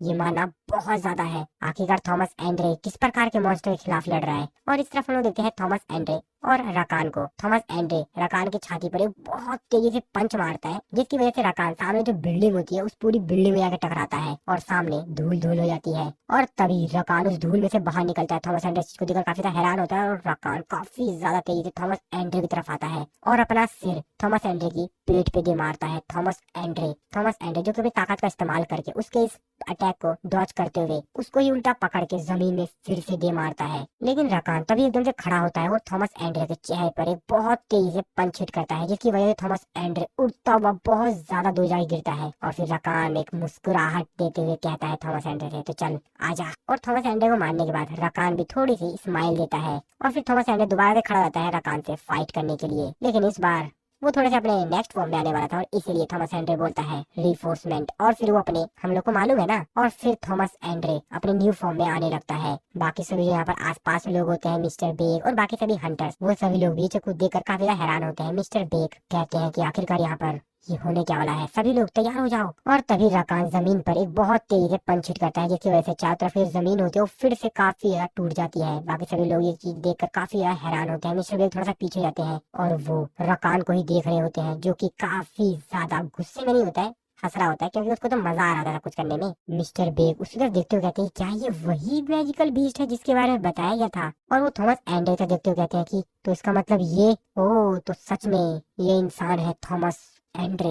और थॉमस एंड्रे भी अपने अल्टीमेट फॉर्म में आ चुका होता है। बाकी सभी जो यहाँ पर हंटर होते हैं वो थॉमस एंड्रे की तारीफ करते हुए कहते हैं कि तुम बीस्ट हो सर, आप बीस्ट हो, मार दो इसको, मारो इसको। थॉमस एंड्रे उन लोगों को कहता है, अबे बेवकूफ हो, जाके कवर लो, संभलो, अपने आप को संभालो, क्योंकि अब थॉमस एंड्रे अपने अल्टीमेट फॉर्म में है और रकान यानी कि मोनार्च ऑफ बीस्ट ये भी अपने फुल फॉर्म में है और अब इनकी जो फाइट होगी वो भी फुल फॉर्म में होगी। इस तरफ हम मिस्टर बेग को देखते हैं जो कि अपने बीस्ट फॉर्म में ट्रांसफॉर्म हो रहे होते हैं। अपने मन में सोचते हुए कहते हैं कि जरूर ये कोई नॉर्मल मॉन्स्टर नहीं है, तो मेरे को भी ट्रांसफॉर्म हो ही जाना चाहिए। लेकिन तभी रकान उनके करीब आता है और मिस्टर बेग चाह कर भी अपने बीस्ट फॉर्म में ट्रांसफॉर्म नहीं हो पाते। और अब ऐसा इसीलिए हो रहा था क्योंकि रकान जो कि मोनार्च ऑफ बीस्ट है और मिस्टर बेग भी एक बीस्ट फॉर्म में ही ट्रांसफॉर्म हो रहे हैं, तो इस समय जो बॉस है वो रकान है और रकान उनको बीस्ट फॉर्म में ट्रांसफॉर्म होने की इजाजत नहीं दे रहा है और इसलिए मिस्टर बेग चाह कर भी ट्रांसफॉर्म नहीं हो पा रहे थे अपने बीस्ट फॉर्म में। मिस्टर बेग के शरीर से पसीने छूट रहे होते हैं, वो काफी ज्यादा डर गए होते हैं। एनिमल की सिक्स्थ सेंस, मैं चाह कर भी ऐसा नहीं कर पा रहा हूँ। और फिर मिस्टर बेग के सामने से रकान चला जाता है थॉमस एंड्रे से लड़ने के लिए। मिस्टर बेग अपने मन में सोचते हुए कहते हैं कि मैं उसे तो आंखें भी नहीं मिला पा रहा हूँ। और इस तरफ रकान भी अब तैयार होता है थॉमस एंड्रे की पिटाई करने के लिए और फिर वो अपनी पावर का इस्तेमाल करके आसपास जितनी भी गाड़ियाँ, कार और भी बाकी सारे जितने भी सामान होते हैं वो काफी ज्यादा तेजी से आसमान में उड़ाता है और थॉमस एंड्रे की तरफ फेंक देता है। लेकिन थॉमस एंड्रे उन सभी चीजों को साइड कर देता है अपनी पावर का इस्तेमाल करके। बच्चा तो नहीं है यार, कोई नॉर्मल हंटर थोड़ा थॉमस एंड्रे, अपने अल्टीमेट फॉर्म में आ गया ये तो बड़े ही आसानी से उसके सारे अटैक को जितनी उसने गाड़ियाँ फेंकी हुई थी उनको बड़े आराम से पकड़ता है और साइड में रख देता है। अरे नहीं यार, साइड में हटा के फेंक देता है वो। और फिर थॉमस एंड्रे अपनी पावर का इस्तेमाल करके रकान को अपनी तरफ खींचने लगता है। अब इस चीज को देख के तो रकान भी काफी ज्यादा हैरान होता है और थॉमस एंड्रे रकान को काफी ज्यादा तेजी से अपनी तरफ खींच लेता है। रकान बहुत ज्यादा तेजी से थॉमस एंड्रे तरफ जाता है और जैसे ही वो थॉमस एंड्रे करीब आता है थॉमस एंड्रे उसको जमीन में दे मारता है और उसके बैक पर काफी ज्यादा तेजी से पंच हिट करता है। रकान जो कि आधा जमीन में घुस जाता है। इसके बाद तो थॉमस एंड्रे बहुत ज्यादा गुस्से में रकान की पिटाई करता है। वो उसके मुंह के ऊपर दे पंची पंच बहुत ज्यादा तेजी से पंच मार रहा होता है। थॉमस एंड्रे अपने मन में सोचते हुए कहता है कि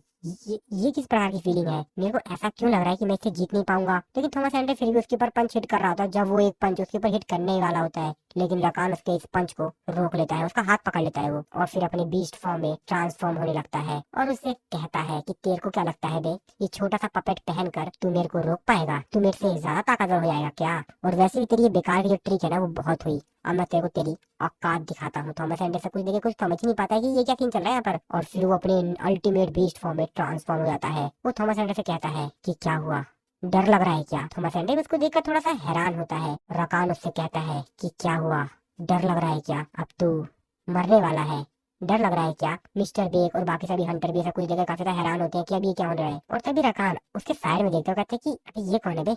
और फिर वो जिन्हों के शैडो सोल्जर को पकड़ते हुए कहता है कि ओ तो यहाँ पर एक छोटा सा चूहा भी है और उसको आसमान में उठाते हुए कहता है ओ तू यहाँ पर क्या कर रहा है, तू वैसे इसके शैडो में छुप कर क्या कर रहा है, तू बीच में क्यों आ रहा है, चल साइड में हट। और वो शैडो सोल्जर को खत्म कर देता है और फिर वो थॉमस एंड्रे की गर्दन पकड़ते हुए कहता है कि हाँ हाँ हाँ तो कहाँ पे थे हम लोग? हाँ हाँ तो चलो फिर हम लोग शुरू करते हैं। तो अभी मैं किस चीज की बात कर रहा था? हाँ तेरी स्ट्रेंथ की बात कर रहा था ना, तेरे को अपने स्ट्रेंथ के ऊपर बड़ा कॉन्फिडेंट है तो क्यों ना थोड़ी सी स्ट्रेंथ की लड़ाई कर ली जाए, देखते हैं किसके पास कितनी ताकत है। लेकिन थॉमस एंड्रे उल्टा ही रकान को पकड़ लेता है और उससे कहता है कि तुझे क्या लगा था बे, तू मेरे को इतनी जल्दी हरा देगा क्या? कोई नॉर्मल हंटर नहीं हूँ मैं। लेकिन रकान इस चीज से बहुत ज्यादा भड़क जाता है और वो उल्टा ही थॉमस एंड्रे को पकड़ लेता है और उससे कहता है कि चल अब मैं बताता हूँ कि मैं कौन हूँ। और वो थॉमस एंड्रे को पकड़कर उठाता है आसमान में और जमीन में पटक के मारता है और उससे कहता है कि मैं माफी चाहूंगा, लेकिन मैं तुमको बता देता हूँ, मेरे को यार फिर से भूख लग रही है। और वो थॉमस एंड्रे को खा पाता उससे पहले ही जो हंटर लेनहार्ट होता है वो अपनी पावर का इस्तेमाल करके रकान को थोड़ा सा पीछे फेंक देता है और थॉमस एंड्रे जो कि जमीन पे गिरा पड़ा हुआ था उसकी पूरी हालत खराब कर दी थी यहाँ पर रकान ने। हंटर लेनहार्ट रकान से कहते हैं कि जो तू हरकतें कर रहा है मैं तेरे को वो करने नहीं दूंगा। लेनहार्ट रकान से कहता है जो तुम करना चाहते हो मैं तुम्हें वो नहीं करने दूंगा। लेकिन वो रकान की तरफ देखते हुए अपने मन में सोच रहा होता है इसके सामने खड़े होकर मैं सिर्फ इसको देखते नहीं आ सकता हूँ, मुझे कुछ ना कुछ तो करना होगा। थॉमस एंड्रे जो कि साइड में पड़ा हुआ होता है वो लेनहार्ट से कहता है कि भाग जाओ नहीं तो तुम भी मारे जाओगे। जिस पे लेनहार्ट उसका जवाब देते हुए कहता है कि मैं जानता हूँ ये बात, लेकिन आखिरकार मैं भी तो एक हंटर ही हूँ ना। लेनहार्ट जो कि अपने मन में सोच रहा होता है कि मुझे कोई भी रिग्रेट नहीं है, यहाँ तक कि मेरी जिंदगी का आखिरी पल भी क्यों ना हो, क्योंकि ये चॉइस मैंने खुद की है। मैंने कई बार सोचा और फाइनली मैंने चॉइस किया कि मैं लड़ूंगा एक बेहतर मौत। एक बेकार की लाइफ से तो अच्छा ही है ना मैं जिंदगी भर रिग्रेट करूँ, इससे अच्छा तो एक बेहतरीन मौत है। हाँ मैंने सही चुनाव किया, बिल्कुल मैंने एक सही चुनाव किया। लेकिन लेनहार्ट को भी अंदर अंदर काफी ज्यादा डर तो लग रहा होता है क्योंकि रकान ने थॉमस एंड्रे जितने पावरफुल हंटर को इतनी आसानी से हरा दिया तो उसके सामने लेनहार्ट क्या है। उसको भी डर था मन ही मन में कि हाँ ये है तो ताकतवर लेकिन मुझे लड़ना तो होगा क्योंकि आखिरकार मैं भी एक हंटर हूँ। लेकिन तभी रकान उसके ऊपर काफी तेजी से चिल्लाते हुए उसके ऊपर अटैक करता है। लेनहार्ट अपने मन में सोचते हुए कहता है कि क्या क्या कहीं मैंने गलत चॉइस तो नहीं कर लिया ना? अरे क्या मैंने पहले कोई गलत चॉइस कर लिया क्या? रकान उसके पास काफी ज्यादा तेजी से आते हुए उसको खाने ही वाला होता है। लेकिन तभी तभी लेनहार्ट नोटिस करता है कि पर्पल कलर का कोई चीज उसको उठा के पीछे ले गया है। तो असल में कोई और नहीं ये जिनू का शैडो सोल्जर था जिसने रकान के ऊपर अटैक कर दिया था। लेनहार्ट देखकर काफी ज्यादा हैरान होता है और जिनू का शैडो सोल्जर रकान को अपने मुंह में पकड़ते हुए काफी ज्यादा दूर ले जाके गिरता है। लेनहार्ट ऐसा कुछ देखकर तो काफी ज्यादा हैरान होता है, वो तो काफी शौक में होता है कि अब ये सब क्या हो रहा है। रकान जो कि आसमान से नीचे गिर रहा था लेकिन उसके चेहरे पर तो किसी भी प्रकार का कोई डर नहीं था, वो तो हंस रहा था। और तभी जिन्वू वहाँ पर अपेयर होता है और आते हुए सीधा उसको एक किक हिट करता है जिससे रकान जमीन में जाकर गिरता है। लेनहार्ट ऐसा कुछ देख के काफी हैरान होता है और तभी जिन्वू लेनहार्ट के बगल में आकर एक मस्त सी एंट्री मारता है। ये देख के लेनहार्ट कहता है जिन्वू यहाँ पर आते हुए कहता है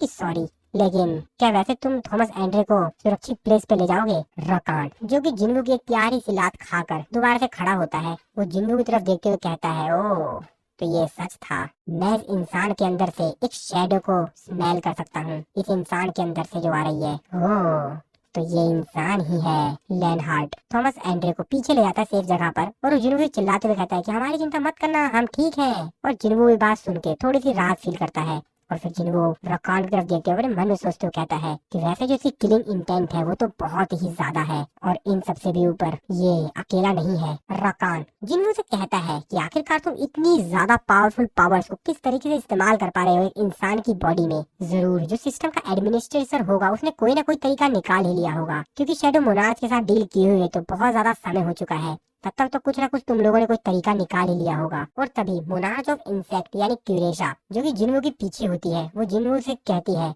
ओह तो इसका मतलब ये है कि मैं इस इंसान के शरीर को खा सकती हूँ। मैं वैसे हरदम से काफी ज्यादा क्यूरियस थी कि आखिरकार एक दूसरे मोनार्च को खाना कैसा लगता है, कैसा स्वाद होता होगा मोनार्च को खाने का, मजा आएगा। और फिर वो भी अपीयर हो जाती है जो कि जिन्वू के जस्ट पीछे होती है। जिन्वू उसको भी सेंस कर लेता है, साथ में जिन्वू मोनार्च ऑफ आइस। और तभी जिन्वू का सिस्टम भी उसको नोटिफाई करके बताता है कि the king of ice, the king of beast और द किंग ऑफ इंसेक्ट ये तीनों के तीनों आपको मारने के लिए आए हैं, ये तीनों आपके एनिमी हैं। और फिर जिन्वू बीच में होता है, बाकी इन तीनों लोगों ने जिन्वू को घेर लिया होता है ताकि ये लोग जिन्वू के ऊपर एक साथ अटैक करके उसको मार पाए। और इससे पहले कि ये लोग कुछ कर पाते जिन्वू बोलता है और फिर यहाँ पर एक बहुत बड़ी सी लाइट चमकती है। तो एक्चुअली जिन्वू ने यहाँ पे अपने बाकी सभी शैडो सोल्जर्स को समन किया था और जिन्वू के ऐसा बोलते ही यहाँ पर बहुत ज्यादा तेजी से जिन्वू के शैडो सोल्जर्स अपीयर हो जाते हैं। चारों तरफ ही तरफ सिर्फ जिन्वू के शैडो सोल्जर्स ही होते हैं और फिर जिन्वू के शैडो सोल्जर जाकर सीधा इन मोनार्च के ऊपर अटैक कर देते हैं। रकान इन सभी को देखते हुए कहता है ओ तो ये एक नई शैडो आर्मी है,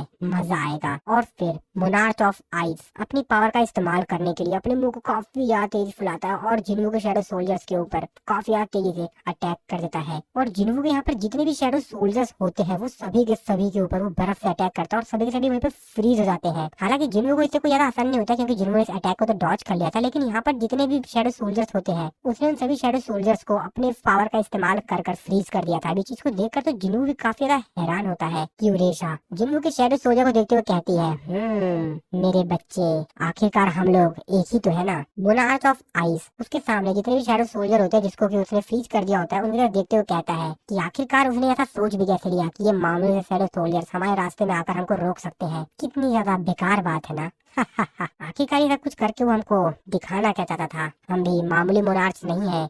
और इन सब से ऊपर मेरे को नहीं लगता कि उसने शैडो मोनार्च की सारी पावर को अब्सॉर्ब कर लिया होगा। इंसान की शरीर इतना ज्यादा कैपेबल कैसे हो गया कि वो शैडो मोनार्च की सारी पावर को अब्सॉर्ब कर सके, मुझे नहीं लगता। और वैसे भी शैडो मोनार्च सबसे बेहतरीन मोनार्च था, लेकिन उन्हें बाकी मोनार्च की पावर को भी कम नहीं समझना चाहिए। इस तरफ हम लोग जिन्नू को देखते हैं तो मोनार्च ऑफ आइस ने एक्चुअली जो अटैक किया हुआ होता है उससे जिन्नू को ज्यादा कुछ फर्क नहीं पड़ता, लेकिन जिन्नू के हाथ में जो डैगर पकड़ा हुआ होता है उसके ऊपर उसका हाथ फ्रीज हो गया होता है और फिर जिन्नू उस पूरे आइस को ब्रेक कर देता है। अब इस चीज को देखकर मोनार्च ऑफ आइस जिन्नू उधर देखते हुए कहता है कि तू बचेगा नहीं। जिन्नू मोनार्च ऑफ आइस की तरफ करते हुए कहता है तू तो पक्का मरेगा। तो एक्चुअली में जिन्नू इस समय जो डैगर इस्तेमाल कर रहा है और जिससे अभी वो लड़ाई करेगा वो डैगर वही है जो कि इसको थॉमस एंडर ने दिया था last time as a gift. Ice of monarch कहता है तो ठीक है फिर आजा। और आइस ऑफ मोनार्च अपनी पावर का इस्तेमाल करके काफी बड़े बड़े मॉन्स्टर्स बनाता है जो कि आइस से बने हुए होते हैं और ये काफी बड़े बड़े गोलम होते हैं। मोनार्च ऑफ आइस कहता है तो ठीक है आजा। द किंग ऑफ इंसेक्ट क्यूरेशा जो कि आसमान में उड़ते हुए कहती है ओ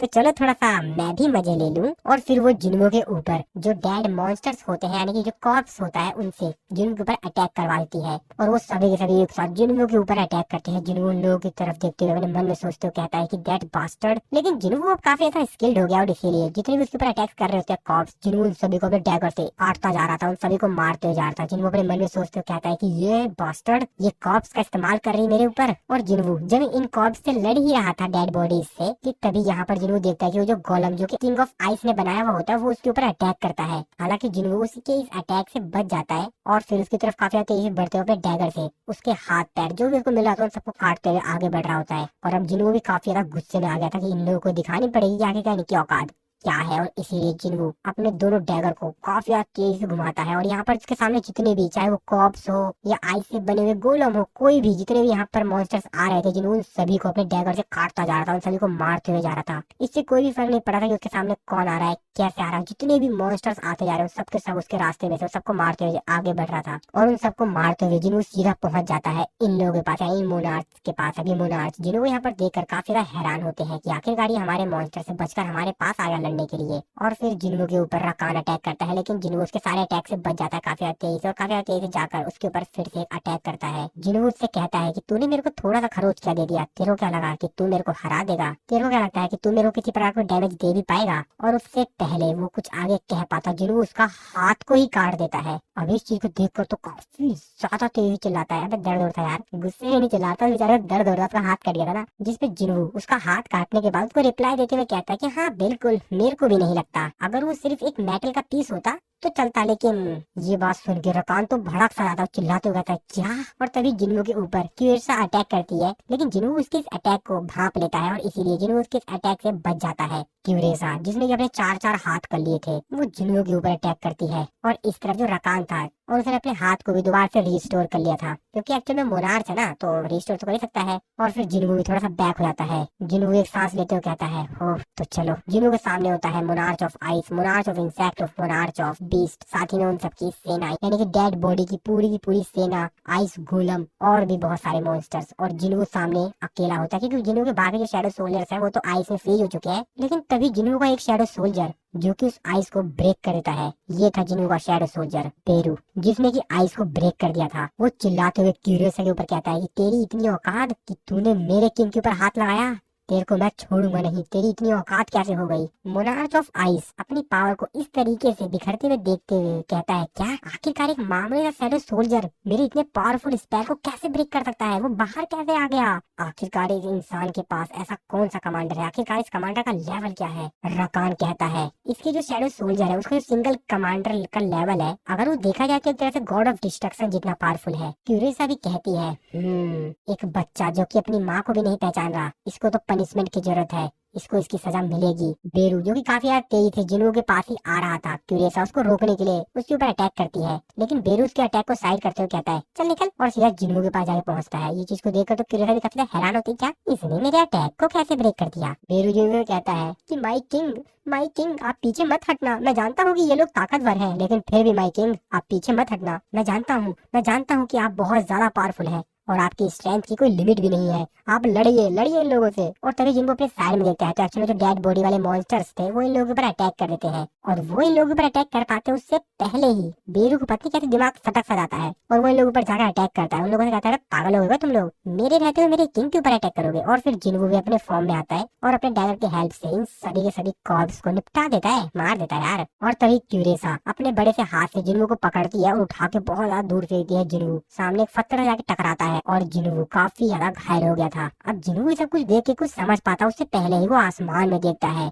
जिन्हों देखता है कि काफी सारे बर्फ के टुकड़े जो कि बहुत ही ज्यादा शार्प थे वो उसी की तरफ आ रहे थे, और ये सब कुछ कारनामा किया होता है किंग ऑफ आइस ने, जितने की जिन्हों के ऊपर काफी सारे बर्फ के टुकड़े जो कि बहुत ज्यादा शार्प थे उसके ऊपर अटैक करता है, और वो सारे के सारे बर्फ के टुकड़े जिन्हों के ऊपर आके गिरते हैं और चारों तरफ सिर्फ धूल ही धूल हो जाती है। और ये क्या, जिन्हों मर गया? अरे नहीं यार, अभी तो बहुत लंबी स्टोरी है, रुको रुको रुको। और इस तरफ हम लोग देखते हैं जिन्हों को, जिसको कि घंटा भी फर्क नहीं पड़ा था इस अटैक से, वो तो खड़ा हो गया था और जितने भी उसके ऊपर बर्फ से अटैक किए गए थे उन सारे के सारे अटैक्स को काटते जा रहा था, बीच में सारे के सारे बर्फ को पूरा का पूरा काट दे रहा था मैं डैगर की मदद से। लेकिन मोनार्च ऑफ आइस तो अलग ही दिमाग से समझ गया था, वो तो रुक ही नहीं रहा था, वो तो काफी ज्यादा तेज है, जिन्हों के ऊपर बर्फ की बस बारिश ही किया जा रहा था। वो जिन्हों से कहता है कि कितनी देर तक रुकेगा बे तू, कितनी देर तक मेरे अटैक को सामना करेगा तू। जिन्हों उसकी तरफ देख रहा होता है और सिर्फ जिन्हों उसकी तरफ ही देख रहा होता है, और तभी मोनार्च ऑफ आइस की आंख खुले रहती है क्योंकि असल में उसके सीने में जिन्हों ने अपने डैगर से अटैक कर दिया था। और जिन्हों उससे कहता है, तेरे को मैंने ये बात पहले ही कह दी थी कि तू आज यहाँ से जिंदा नहीं जाएगा। मजे ले रहा है जिन्हों इससे भी, कुछ लोगों को हल्के में लेना नहीं चाहिए वैसे। और जिन्हों भी उसके ऊपर जितने भी अटैक्स वगैरह हुए होते हैं उन सभी को हील कर लेता है, और वो जिन्हों का डैगर अपने दिल से निकालते हुए उससे कहता है कि आखिरकार तेरे जैसे इंसान की इतनी औकात कैसे हो गई, तेरे जैसे मामूली इंसान की, कि तू मुझ जैसे मोनार्च से ऐसी बात कह सके। जिन्हों जो कि उसको ही देख रहा था अपने मन में सोचते हुए कहता है कि हालांकि मैंने जो ये अटैक था उसके दिल में किया था, लेकिन मेरे को नहीं लगता कि ये अटैक काफी है इसको नुकसान पहुंचाने के लिए। और इसीलिए जिन्हों काफी तेजी से जंप मारता है ताकि वो मोनार्च ऑफ आइस के ऊपर जाकर दोबारा से अटैक कर पाए, लेकिन उससे पहले ही वहाँ पर रकान आ जाता है। अब इसी को देखकर तो मोनार्च ऑफ आइस भी थोड़ा सा मुस्कुराता है। चिंता मत करो, डर तो इसको भी लग रहा था, इसको लग रहा था कि इसका अंत तो हो ही गया, लेकिन वो तो रकान आ गया जिसकी वजह से अभी थोड़े समय के लिए हाँ मरेगा ये, लेकिन थोड़े समय के लिए बच गया अभी ये। और तभी जिन्हों नोटिस करता है कि एक्चुअली उसके पीछे रकान आ गया है। रकान जो कि काफी ज्यादा तेज है, जिन्हों के पीछे जाता है और जिन्हों इससे पहले कुछ सोच पाता और कुछ रिएक्ट कर पाता, रकान अपनी तलवार को निकालता और जिन्हों के ऊपर अटैक कर देता है। जी हाँ, जिन्हों के पीछे पूरा अटैक कर देता है, और जैसे ही जिन्हों के ऊपर अटैक होता है, जिन्हों इस अटैक से काफी ज्यादा घायल हो जाता है, वो चिल्लाता है, उसके मुंह से खून ही खून निकल जाता है। उसके बैक में जहाँ पे रकान ने अटैक किया था वो पूरा का पूरा शरीर वहाँ से कट सा जाता है, पूरा खून निकल जाता है काफी तेज है। चीज को देखकर तो बेरू भी काफी ज्यादा सनक जाता है, बेरू चिल्लाते हुए कहता है कि माई किंग। और तभी क्यूरेशा कहती है कि मेरा नाम क्यूरेशा है, द मोनार्च ऑफ इंसेक्ट, और इस दुनिया में जितने भी इंसेक्ट एग्जिस्ट करते हैं मैं उन सभी की मदर हूँ। और वो बेरू को पकड़ते हुए कहती है कि मानती हूँ कि तुम एक ऐसे इंसेक्ट हो जो कि अपनी माँ को नहीं पहचान रहा है, लेकिन फिर भी मैं तुमको अपने बच्चे दे दो मानती हूँ ना। और उसको पकड़ के बहुत ज्यादा तेज को दबाती है। बेरू चिल्लाते हुए कहता है कि मेरे को जाने दे, और रकान फिर से जिन्हों के ऊपर अटैक करने के लिए रेडी होता है। जिन्हों जो कि काफी ज्यादा घायल हो गया था, रकान उसकी गर्दन के ऊपर अपनी तलवार रखते हुए कहता है कि अब तेरा अंत है। तभी बेरू चिल्लाते हुए कहता अपने बाकी सभी शैडो सोल्जर्स को कि तुम कैसे बेवकूफ सर्वेंट्स हो, तुम लोग आखिरकार कर क्या रहे हो, तुम्हारे किंग मर रहे हैं, उन्हें जरूरत है तुम्हारी, और तुम लोग कुछ नहीं कर पा रहे हो। इस तरफ हम लोग देते हैं जिनको सभी शैडो सोल्जर्स को जो कि बर्फ के अंदर होते हैं, वो बेरू की आवाज को सुन लेते हैं और वो सभी के सभी काफी ज्यादा गुस्से में आते हैं। उनका पूरा शरीर एक्टिव सा हो जाता है और यहाँ पर जो उनके चारों तरफ बर्फ से उनको ब्लॉक किया गया था वो उस चीज को पूरी तरीके से ब्रेक करके आजाद हो जाते हैं, और फ्री होते ही सभी के सभी काफी ज्यादा गुस्से में होते हैं और फिर ग्रिड कहता है कि ये हमारे दुश्मनों की आखिरी सांस होगी। रकान कहता है मेरी पूरी जिंदगी में ये सबसे ज्यादा ताकतवर वॉरियर है। मोनार्च ऑफ आइस कहता है कि उसके जो सबसे हाई रैंक के शैडो सोल्जर्स हैं वो धीरे धीरे आना शुरू कर रहे हैं। आयरन, इग्रीस और बाकी सभी जितने भी जिन्हों के हाई रैंक के शैडो सोल्जर्स हैं वो सभी के सभी मोनार्च ऑफ आइस ने जो उनके ऊपर बर्फ से उनको ब्लॉक किया हुआ था उस चीज को ब्रेक करके बाहर आ रहे होते हैं। वो भी काफी ज्यादा हैरान होता है जब कुछ देखकर। वो जिन्हों से कहता है कि तुम्हारे जो घाव है वो तो काफी ज्यादा गहरे हैं और शायद तुम्हारी पूरी जिंदगी भर नहीं भरेंगे। जिन्हों से कहता है क्या क्या क्या क्या क्या क्या क्या तो इसकी बात कर रहा है। और फिर जिन्हों अपनी हीलिंग एबिलिटी का इस्तेमाल करता है और जो रकान ने भी थोड़े समय पहले थोड़े समय पहले जिन्हों को थोड़ा सा घाव दिया था वो पूरी की पूरी जगह से हील होने लगा था। इस चीज को देखकर तो रकान, मोनार्च ऑफ आइस सभी के सभी लोग काफी ज्यादा हैरान होते हैं और जिनको इस समय इस्तेमाल कर रहा होता है स्टेटस इफेक्ट रिकवरी। और फिर जिनको धीरे धीरे हील होने लग जाता है और वो अपने दोनों पैरों पर वापस से खड़ा होने लग जाता है इन लोगों से फाइट करने के लिए, ताकि इन लोगों को इनकी औकात दिखा सके और बता सके कि आखिरकार किंग कौन है। दुनिया भर के बाकी सभी लोगों को देखते हैं जो कि लाइव टेलीकास्ट इसी फाइट को देख रहे होते हैं, यानी जिन्हों और बाकी मोनार्च की। इन लोगों को भी दिलचस्पी थी आखिरकार ये फाइट जीतेगा कौन। और यहाँ पर जो फाइट हो रही थी लाइव टेलीकास्ट पूरी दुनिया भर में, सभी दुनिया के जितने भी देश थे वहाँ पर लाइव टेलीकास्ट हर कोई इंसान देख पा रहा था अपने फोन के अंदर, टेलीविजन में, जहाँ से उन लोगों को पॉसिबल था हर जगह से लाइव टेलीकास्ट देखा जा रहा था इस मैच को। इसके बाद हम लोग जिन्हों को देखते हैं जो कि अपनी पावर का इस्तेमाल कर रहा था और इस पावर को देखकर बाकी सभी लोग काफी ज्यादा हैरान थे, क्योंकि जिन्हों की इस पावर का असर सिर्फ जिन्हों के आसपास के नहीं बल्कि पूरे आसमान में हो रहा था और दूर दूर तक ये नजारा हर बंदा देख सकता था दूर से ही। और हर कोई ये नजारा देखकर काफी ज्यादा हैरान था। एस रैंक का हंटर लेनहार्ट वो अपने मन में सोच रहा होता है आखिरकार हंटर सांग जिन्हों के पास कितनी पावर है, आखिरकार अब यहाँ पर क्या होने वाला है। थॉमस एंड्रे जिसको कि बाकी जो हीलर्स होते हैं वो हील कर रहे होते हैं, उसकी हालत बहुत ज्यादा खराब होती है, लेकिन फिर भी वो उससे पूछता है लेनहार्ट से कि आखिरकार हो क्या रहा है। लेनहार्ट उसको बताता है मेरे को ऐसा लग रहा है कि मैं गवाह हूँ इस दुनिया के अंत का, मुझे लगता है कि दुनिया का अंत नजदीक है। इस तरफ जो मिस्टर बेक होते हैं वो भी उस चीज को देखकर काफी ज्यादा हैरान होते हैं। अपने मन में सोचते कहते हैं कि क्या ये वही सांग जिन्हों है जिसको कि मैं जानता था कि वो एक ऐसा हंटर है जो कि ग्रो कर सकता है, लेकिन इतना ज्यादा स्ट्रांग, इतना ज्यादा पावरफुल, वो भी इतने कम समय में। और इस तरफ जिन्हों के जो शैडो सोल्जर्स थे जैसे कि इग्रीस अपने कुछ साथियों के साथ जाकर सीधा रकान के ऊपर अटैक करता है, ग्रिड अपने कुछ साथियों के साथ मोनार्च ऑफ आइस के ऊपर अटैक करता है और बेरू सीधा जाता है क्यूरेसा के पास। बेरू क्यूरेसा की उंगलियों को ही काट देता है। इस चीज को देखकर क्यूरेसा तो बहुत ज्यादा आग बबूला जाते हैं, गुस्से में चिल्लाते हुए कहते हैं कि ये बास्टर्ड ये बचेगा नहीं। जिन्हों इन लोगों के ऊपर अटैक करने के लिए आता है और वो कहता है कि मेरे को क्रिएटर ने एक चीज कही थी, जानते हो क्या? उसने मेरे को कहा था कि मैं मारा जाऊंगा। इस दुनिया के जो पिलर ऑफ फ्लेम्स हैं जिसने कि इस दुनिया को पकड़ के रखा हुआ है उनके द्वारा मैं मारा जाऊंगा। लेकिन हाँ, उसने मेरे को एक चीज नहीं बताया कि क्या वो पिलर गिरते भी हैं या नहीं। और ऐसा बोलने के साथ ही जिन्हों रकान के ऊपर काफी भयंकर अटैक करता है। इस तरफ हम लोग वही सिटी में थोड़ी सी दूर एक हंटर को देखते हैं जो कि एक्चुअल में एक स्नाइपर होता है। वो अपने आप से कहता है कि वैसे काफी लंबा समय हो गया है, क्या मेरे को स्नाइपिंग करनी चाहिए, लेकिन मेरे को नहीं लगता कि मेरे को इस फाइट में उंगली करनी चाहिए। इसके बाद वो बताता है कि लगभग 30 मिनट हो चुके हैं जो फीन गिल्ड के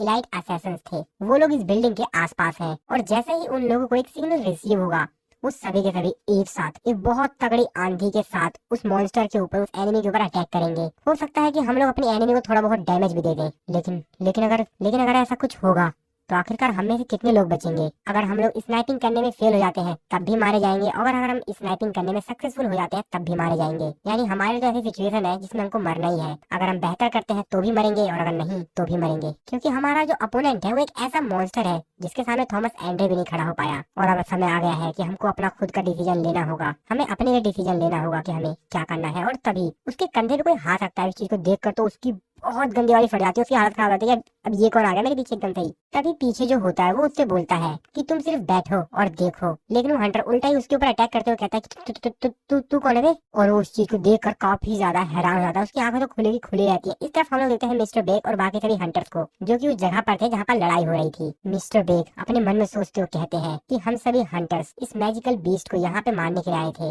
लेकिन मेरे को लगता है कि हमें कोई सिंगल भी जाकर उस लड़ाई में इंटरफेयर करेगा। हम लोग तो इस लड़ाई को ऐसे देख रहे हैं जैसे कि सब कुछ तो अपने आप ही हो जाने वाला है, हम तो बस इंतजार कर रहे हैं और ऐसा लगता है कि अब लड़ाई का अंत करीब आ गया है, ये लड़ाई खत्म होने वाली है। इस तरफ हम लोग जिन्हों को देखते हैं जिसकी फाइट अब क्यूरेसा से होने वाली है। क्यूरेसा जिन्हों के ऊपर अटैक करती है। जिन्हों के ऊपर वो अटैक जैसे ही आता है जिन्हों को सेंस कर लेता, कहता ओ तो ये तो पॉइजन है ना, ये जरूर पॉइजन है। जिन्हों का सिस्टम उसको नोटिफाई करके बताता है कि वेनोम इफेक्ट जो कि अभी भी एटमॉस्फेयर में प्रेजेंट है। जिन्हों कहता है कि पॉइजन का मेरे ऊपर कोई असर नहीं होता है। और तभी जिन्हों का सिस्टम कहता है कि हम डिटॉक्सिफिकेशन का इस्तेमाल करने जा रहे हैं 3, 2, 1 डिटॉक्सिफिकेशन सक्सेसफुली कंप्लीट। यानी कि क्यूरियस ने जिस जहर से, जिस पॉइजन से जिन्हों के ऊपर अटैक किया था, उससे तो जिन्हों को कोई असर हो ही नहीं रहा, क्योंकि जिन्हों के पास इस जहर का, जो भी उसने पॉइजन के ऊपर अटैक किया था, उसका तो इलाज पहले से ही है, यानी कि डिटॉक्सिफिकेशन। अब ये चीज को देखकर तो क्यूरियस का दिमाग सनक सा जाता, चिल्लाते हुए कहती है कि ये बास्टर्ड। उसका तो पूरा मूड ही खराब हो जाता है, क्योंकि शायद उसके पास यही एक ऑप्शन था कि जिन्हों के ऊपर वो जहर से अटैक करे, जिन्हों को मार पाए, लेकिन इसका तो कोई असर ही नहीं हुआ। उसका तो दिमाग पूरा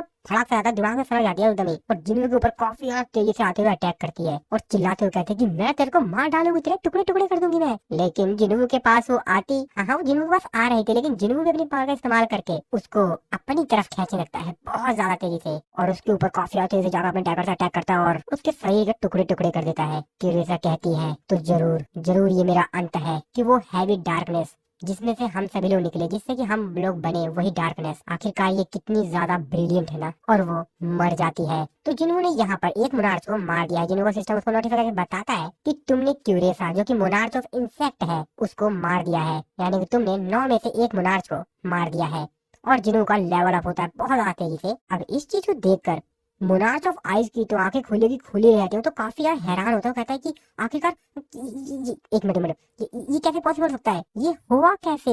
ये शैडो मोनार्च की पूरी पावर का इस्तेमाल भी नहीं करता अभी भी, लेकिन फिर भी इसने क्यूरेशा को मार दिया। ओह, तो लगता है कि हम लोग दोबारा से एक्सपीरियंस करने वाले हैं उस डर को, जो कि सबसे ज्यादा ताकतवर मोनार्च के अंदर से आती थी, जो कि इस पूरी दुनिया पे राज करता था। रकान उससे कहता है कि डरने की जरूरत नहीं है, मैं ही उसे मारूंगा, और वो बेरू को पकड़ते हुए कहता है कि ये इन छोटे मोटे कीड़े मकोड़ों के ऊपर डिपेंडेंट है ना, वो अभी भी कंप्लीट नहीं है, वो अभी भी एक इनकम्प्लीट मोनार्च है, और एक इनकम्प्लीट मोनार्च कभी भी ट्रू मोनार्च के रास्ते में आकर उसको रोक नहीं सकता। उसकी अभी भी इतनी औकात नहीं कि वो एक ट्रू मोनार्च को रोक सके। जिन्वू अपने मन में सोचते कहता है कि बेरू का एग्जिस्टेंस धीरे धीरे करके खत्म हो रहा है, क्या इसने बाकी सभी शैडो सोल्जर्स को, और जो कि मैंने थॉमस एंडर के पीछे भी रखा हुआ था, उन सभी को क्या इसने इसी तरीके से मार दिया। और तभी जिन्वू चिल्लाते हुए कहता है कि समन कैंसल, बेरू वापस आओ। लेकिन जिन्हों को सिस्टम को नोटिफाई करके बताता है कि जिस चीज को तुम वापस बुलाने की कोशिश कर रहे हो, उसको तुम वापस नहीं बुला सकते हो। अब इस चीज को देखकर तो जिन्हों की हालत काफी ज्यादा खराब रहती है, और वो डिसाइड करता है वो खुद ही बेरू को आगे बचाएगा, और इसीलिए वो काफी ज्यादा तेजी से रकान के ऊपर ज्यादा अटैक करने के लिए, लेकिन रकान बेरू को छोड़कर दूर भाग जाता है, यानी थोड़ा सा दूर चला जाता है। जिन्हों ने बेरू को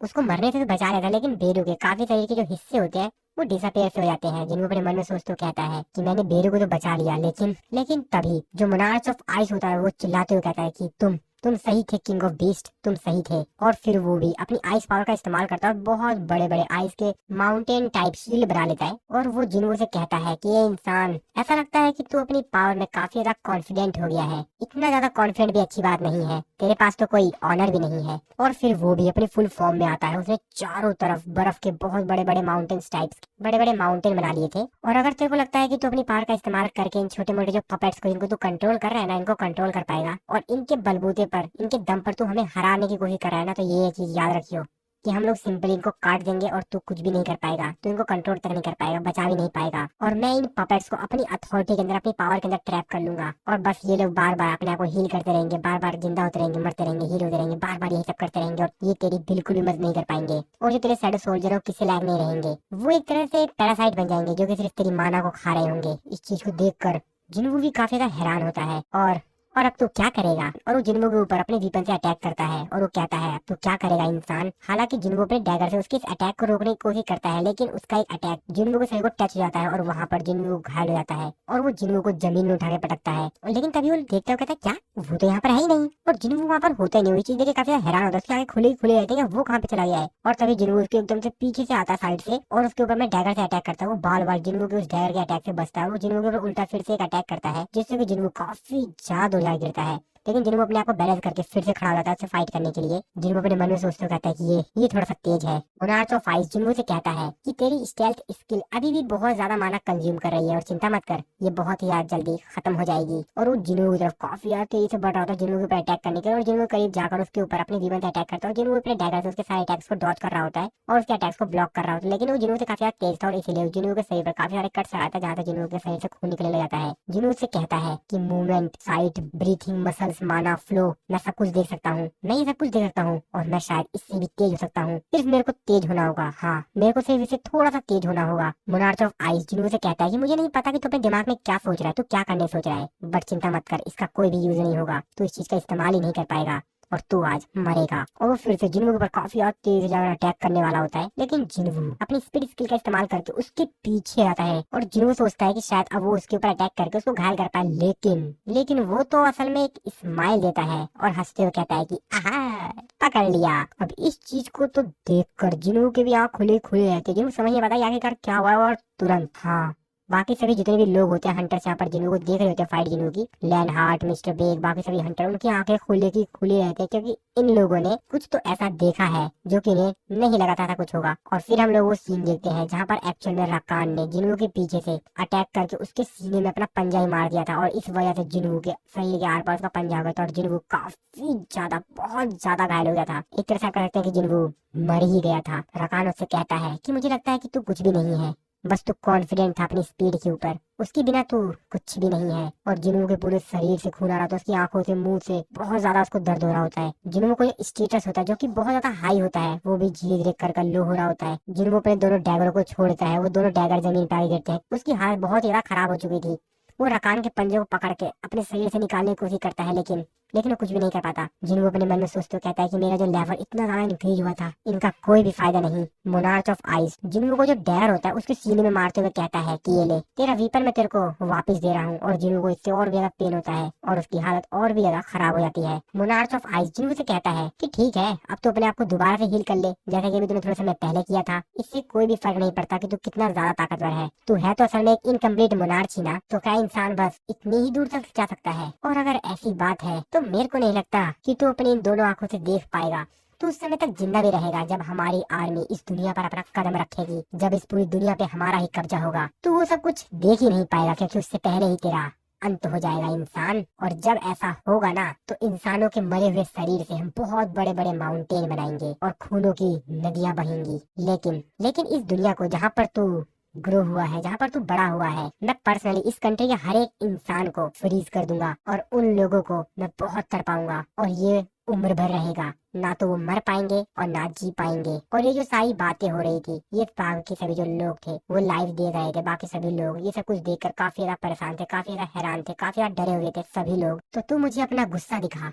हाँ जानता हूँ कि तू मर रहा है, लेकिन फिर भी चल गुस्सा दिखा, जो भी तू मुझे दिखाना चाहता है। मुझे तो इसी में मजा आएगा, मुझे बहुत ज्यादा मजा आएगा इसमें। जिन लोगों की आंखों में सिर्फ आंसू होते हैं, जिन लोग अपने मन में सोचते अपने आप से कहता है कि फिर भी थोड़ा और, सिर्फ थोड़ा और। जिन लोगों सिस्टम उसको नोटिफाई करके बताता है कि प्लेयर यानी जिन्हों की जो एचपी है वो 0 हो चुकी है, प्लेयर मर गया। और तभी जिन्हों सिस्टम उसको नोटिफाई करके बताता है ब्लैक हार्ट के पोसेशन में है, और जो पैसिव स्किल के लिए रिक्वायरमेंट चाहिए थी वो तुम्हारे पास सभी है। पैसिव स्किल जो कि अननोन है, जिसके बारे में कुछ पता ही नहीं है। जिन्हों को जो स्टेटस होता है वहाँ पे जो पैसिव स्किल्स होती है अननोन मैक्सिमम, वो भी तक शो नहीं हुई होती है, और वो एकदम से ही ग्लो करती है और वो एक्टिवेट हो जाती है, और वो भी मैक्सिमम पर, और वो बहुत ज्यादा तेजी से ग्लो मारती है। और जिन्हों के एकदम आंखों के सामने लाइट चमकती है, और तभी जिन्हों की आंख खुलती है और जिन्हों झटके से उठता है और वो अपने आसपास का नजारा देखता है। तो एक्चुअली में वो हॉस्पिटल के अंदर था। जिन्हों कहता है कि ये क्या है, और अपने छाती को पकड़ते हुए कहता है कि ये क्या है। और तभी उसको सब कुछ याद आ जाता है कि किस तरीके से उसके ऊपर रकान ने अटैक किया था, किस तरीके से मोनार्च ऑफ आइस ने उसके सीने में डैगर मारकर उसको मार दिया था। उसको वो सब कुछ याद आ रहा होता है। जिन्हों उठते हुए कहता है कि क्या वो सब कुछ सपना था, क्या सच में ये एक सपना था। जिन्हों अपने चारों तरफ देखता है तो उसको सब कुछ नॉर्मल सा दिखाई देता है, मानो जैसे जिन्हों फर्स्ट टाइम जब अवेक हुआ था ना, डबल डंजन में मरने के बाद एक प्लेयर बना था जिन्हों, उसके सामने सेम वही सिचुएशन जैसी सीन होता है। वो कहता है कि क्या ये हॉस्पिटल है। हाँ मेरे को कंफर्म याद है यार कि वो जो आइस डैगर था वो मेरे हार्ट के आर पार चला गया था, लेकिन मैं अभी भी जिंदा हूँ। और तभी यहाँ पर मिस्टर च्यूल अपने साथी के साथ आते हैं और वो जिन्हों से कहते हैं ओ तो तुम जग गए। जिन्हों उनसे कहता है कि चेयरमैन वो च्यूल, जिन्हों उनसे कहता है कि चेयरमैन उन मॉन्स्टर्स के साथ क्या हुआ, उन मोनार्च के साथ, और आखिरकार मैं अभी भी कैसे जिंदा हूँ। जिसपे मिस्टर च्यूल उसकी कुछ बात का रिप्लाई नहीं पाते, क्योंकि तो उनको कुछ समझ ही नहीं आ रहा होता है। मिस्टर च्यूल जिन्हों से कहते हैं कि मैं तुमसे 3 चीज पहले कहना चाहूंगा, तो ध्यान से सुनना इन 3 चीजों को। मैं कोई चेयरमैन नहीं हूँ, मैं सर्विलेंस टीम का चीफ इंस्पेक्टर हूँ। और दूसरी बात, मैं तुमसे यहाँ पर उन हिलने वाले स्टैचू के बारे में पूछने के लिए आया हूँ। और तीसरी बात, तुम्हें कैसे पता कि मैं कौन हूँ, बताओ तुम कैसे जानते हो कि मैं कौन हूँ। जिन्हों कहता है, अब जिन्हों को भी कुछ समझ नहीं आ रहा था कि आखिरकार यहाँ पे सीन क्या चल रहा है। जिन्हों उनसे पूछता है कि वे एक सेकंड, आखिरकार आप उन मूविंग स्टैचूज के बारे में मतलब क्या मतलब उससे आपका। मिस्टर च्यूल जिन्हों को बताते हैं जब व्हाइट टाइगर गिल्ड को वहाँ के इंसिडेंट के बारे में पता चला। तो हम लोग जब उस जगह पर पहुंचे तो वो उसका कुछ कह पाते, जिन्होंने तभी उनको बीच में रोकते हुए कहता है कि नहीं नहीं नहीं, मैं आपसे इस चीज के बारे में नहीं पूछ रहा हूँ। जिन्होंने अपना सर पकड़ते हुए मन में सोचते हुए कहता है कि अब ये मेरे से ये मत बोलना कि इम्पॉसिबल। मैं कसम खा के कह सकता हूँ कि मैं इस हॉस्पिटल को जानता हूँ, मैं ये सब कुछ सिचुएशन को पहले से जानता हूँ ना, ये सब क्या हो रहा है मेरे साथ। मिस्टर च्यूल जिन्होंने से कहते हैं कि लेकिन हंटर सांग जिन्हों, आप अपने फोटो में तो काफी ज्यादा अलग लग रहे हैं यार। जिन्हों जिसको कि अभी भी कुछ भी समझ में नहीं आ रहा होता है, वो तो अपने मन में सोच रहा होता है कि इस समय तो मैं हंटर एसोसिएशन का जो वीआईपी पेशेंट रूम है उसके अंदर हूँ, और ये वही रूम है जिसके अंदर मैं पहले भी वीकअप हो चुका हूँ, जब मैं बड़ी मुश्किल से डबल डंजन में सर्वाइव किया था। मिस्टर च्यूल जिन्हों से पूछते हैं कि आप सही तो है ना, हंटर जिन्हों क्या हुआ, आप ठीक तो है ना। जिन्हों उनसे कहता है कि मेरे को थोड़ा सा समय लगेगा, मेरे दिमाग में काफी सारे ख्याल है, काफी सारे थॉट्स है मेरे माइंड में, मेरे को सब कुछ समझने में थोड़ा सा समय लगेगा। जिन्हों अपना सर अभी पकड़ते हुए कह रहा होता है कि आखिरकार ये सब कैसे हो सकता है, ये हो कैसे सकता है। जिनको अपना स्टेटस देखता है जिसमें जिनको का वही सेम स्टेटस होता है जो कि लास्ट टाइम था। जिनको अपनी बाकी जो स्किल्स होता है उसको भी चेक करता है, पैसिव स्किल, एक्टिव स्किल, वो सभी की सभी मैक्सिमम लेवल पे होती है, और वो सभी की सभी वही सब सेम। साथ में जिनको की जो स्पेसिफिक स्किल थी, shadow extraction, shadow preservation, monarch domain, shadow exchange, वो सारी की सारी स्किल जिनको के पास ऑलरेडी ही पहले से थी। अब जिनको इन सब चीजों से काफी ज्यादा कंफ्यूज हो चुका था, क्योंकि उसके अकॉर्डिंग तो वो मर चुका है, और अगर उसका दोबारा से पुनर्जन्म टाइप भी कुछ हुआ है तो भी उसके पास उसके सारे स्टेटस तो रहने नहीं चाहिए थे, उसके स्टेटस तो चेंज ही नहीं हुआ है। और फिर जिन्हों तुरंत तैयार हो जाता है, वो अपने मन में सोचते हुए कहता है कि मेरा चेहरा और मेरे जितने भी स्टेटस है वो सब कुछ सेम टू सेम है जैसे पहले थे, और अब मैं इन सबके साथ वापस आ गया हूँ। जिन्हों सारे अपने स्टेटस को चेक कर रहा होता है, साथ ही मेरी स्टोरेज है उसके अंदर भी सब कुछ है, मेरी इन्वेंटरी भी फुल है, यहाँ तक कि जो कैबिस का डैगर है वो भी। और तभी यहाँ पर जिन्हा आ जाती है। जिन्हा अपने ब्रदर से कहती है कि ब्रदर तुरंत उठने के बाद आप कहाँ पे जा रहे हैं, अब बस मेरे से अभी ये मत बोलिएगा कि आपका सर दर्द कर रहा है इसलिए आप बाहर जा रहे हैं। और तभी जिन्हा जिन्हों को बड़े ध्यान से देखती है तो वो जिन्हों को देखकर कंफ्यूज होती है, उसका तो मुंह ही नहीं खुल रहा था, कहते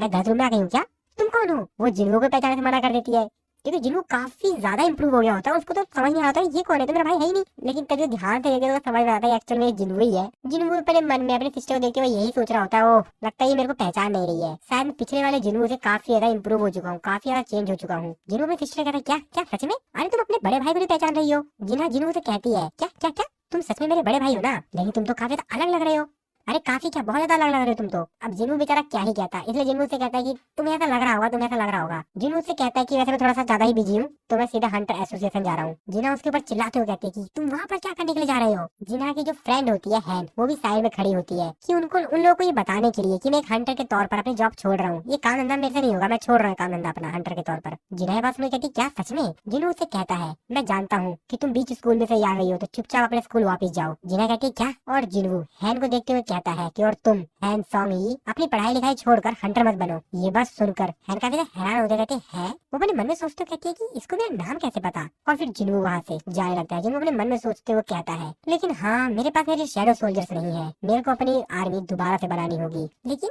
लेकिन ये कैसे हो सकता है, ये हुआ कैसे, आखिरकार इतनी बड़ी ये हुआ क्या, मुझे अभी कुछ समझ नहीं आ रहा है। क्या सच में मैं पास्ट में आ गया हूँ, टाइम ट्रेवल का चल रहा है यहाँ पर सीन। नहीं यार टाइम ट्रेवल वाली मशीन तो बनी नहीं है। लेकिन नहीं यार अभी तो 2025 चल रहा है ना, अभी टाइम ट्रेवल की मशीन कहाँ बनेगी। वैसे टाइम ट्रेवल वाली जो मशीन है जब एनी एक्सप्लेनर के 1 लाख सब्सक्राइबर हो जाएंगे उसके बाद ही बननी चाहिए थी ना। एनी एक्सप्लेनर के अभी तक 1 लाख सब्सक्राइबर तो हुए नहीं है। नहीं, ये टाइम ट्रेवल। और फिर डायरेक्टली पहुंच जाता है हंटर एसोसिएशन। वहाँ पर जाकर मैं दोबारा से रीटेस्ट करवाता है। वहाँ पर जो इन्विजिलेटर होता है वो जिनको देखते हुए अपने मन में सोचते हुए कहता है कि मिस चाइन को 2 साल हो चुका है जब वो रीअवेक हुई थी, और इस गरीब बेरोजगार को लग रहा है कि ये एक ऐसा रैंक का हंटर है। तभी उसका जो दूसरा साथी होता है वो आकर उसको बताता है और कहता है कि हमारा जो डिवाइस है वो इसकी मैजिकल पावर को तो मेजर ही नहीं कर पा रहा है। हाँ हंटर सांग जिन्हों की पावर को। जिन्हों उन लोगों से कहता है कि हाँ मैं जानता हूँ, लेकिन इसे दोबारा करने से पहले मैं वैसे तुम्हारे जो चेयरमैन है उनसे मिलना चाहूंगा। वैसे इस समय है कहाँ पर। जिसपे वो कहता है क्या चेयरमैन, चलिए मैं आपको बता देता हूँ। लेकिन जिन्हों उनसे कहता है कि रहने दो तुम लोग रहने दो, तुम लोग अपना काम करो, मैं जानता हूँ कि उनका ऑफिस कहाँ पर है, मैं खुद ही चला जाऊंगा। अब ये चीज को देखकर तो वो लोग भी काफी हैरान होते हैं, कहते हैं कि आखिरकार एक बाहर के बंदे को चेयरमैन का रूम कैसे पता। और फिर जिन्हों चेयरमैन के रूम में जाने लगता है तो यहाँ पर जो कैंग होता है जो की एक असैसन हंटर होता है, वो भी जिन्हों के साथ उसी लिफ्ट में होता है जिस लिफ्ट में जिन्हों मिस्टर गो से मिलने के लिए जा रहा था। वो तो अपने मन में सोचते हुए कहता है कि आज का क्या सिनेरियो होने वाला है।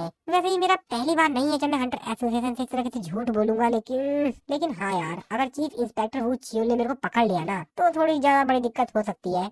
और तभी जिन्हों उससे कहता है कि वैसे तुम्हारे पास स्टेल्थ स्किल है लेकिन इस चीज के बारे में तुमने कभी बताया नहीं। ये बात सुनकर तो कैंग भी काफी हैरान होता है, वो तो समझ ही नहीं पाता, कहता है कि तुम्हें कैसे पता। जिन्हों उससे आगे कहता है हाँ वैसे तुम एक हाई रैंक के हंटर्स हो लेकिन फिर भी तुम उस लिस्ट में नहीं हो जिसको कि एसोसिएशन काफी ज्यादा स्ट्रिक्टली मैनेज करता है। वैसे तुमसे एक आदमी आकर कहेगा कि उसकी बेटी का बदला लो, मेरे को इससे कोई फर्क नहीं पड़ता कि तुम एक क्रिमिनल के साथ क्या करते हो, लेकिन अगर तुमने कभी भी हंटिंग के दौरान किसी भी इनोसेंट हंटर से फालतू बोला या उसके साथ कुछ भी गड़बड़ किया तो मैं तेरे को अपने हाथ से मार दूंगा। बचूंगा। अब कैंग अपना डैगर निकाल के जिन्वू के ऊपर अटैक करने की सोचता है, लेकिन जैसे वो अपने डैगर को निकालने जाता है वो चीज देख के काफी हैरान हो जाता है कि जिन्वू ने उसे पता लगने से पहले उसका डैगर निकाल लिया होता है। इस चीज को देख कर तो उसका दिमाग ही खराब हो जाता है, पूरा का पूरा कंफ्यूज सा हो जाता है कि आखिरकार कैसे, मुझे पता तक नहीं चला, इसने मेरे डैगर निकाल लिया। और जिन्वू उससे कहता है कि मैं तेरे को सिर्फ एक ही बार वार्निंग कर रहा हूँ। अब इस चीज को देख कर तो उसकी खुद की हालत काफी ज्यादा खराब हो जाती है। कैंग उससे कहता है हे तुम हो कौन? और फिर जिन्वू वहाँ से आगे चला जाता है क्योंकि जिन्वू का फ्लोर आ चुका था। कैंग उसकी तरफ देखते हुए कहता है कि आखिरकार तुम हो कौन?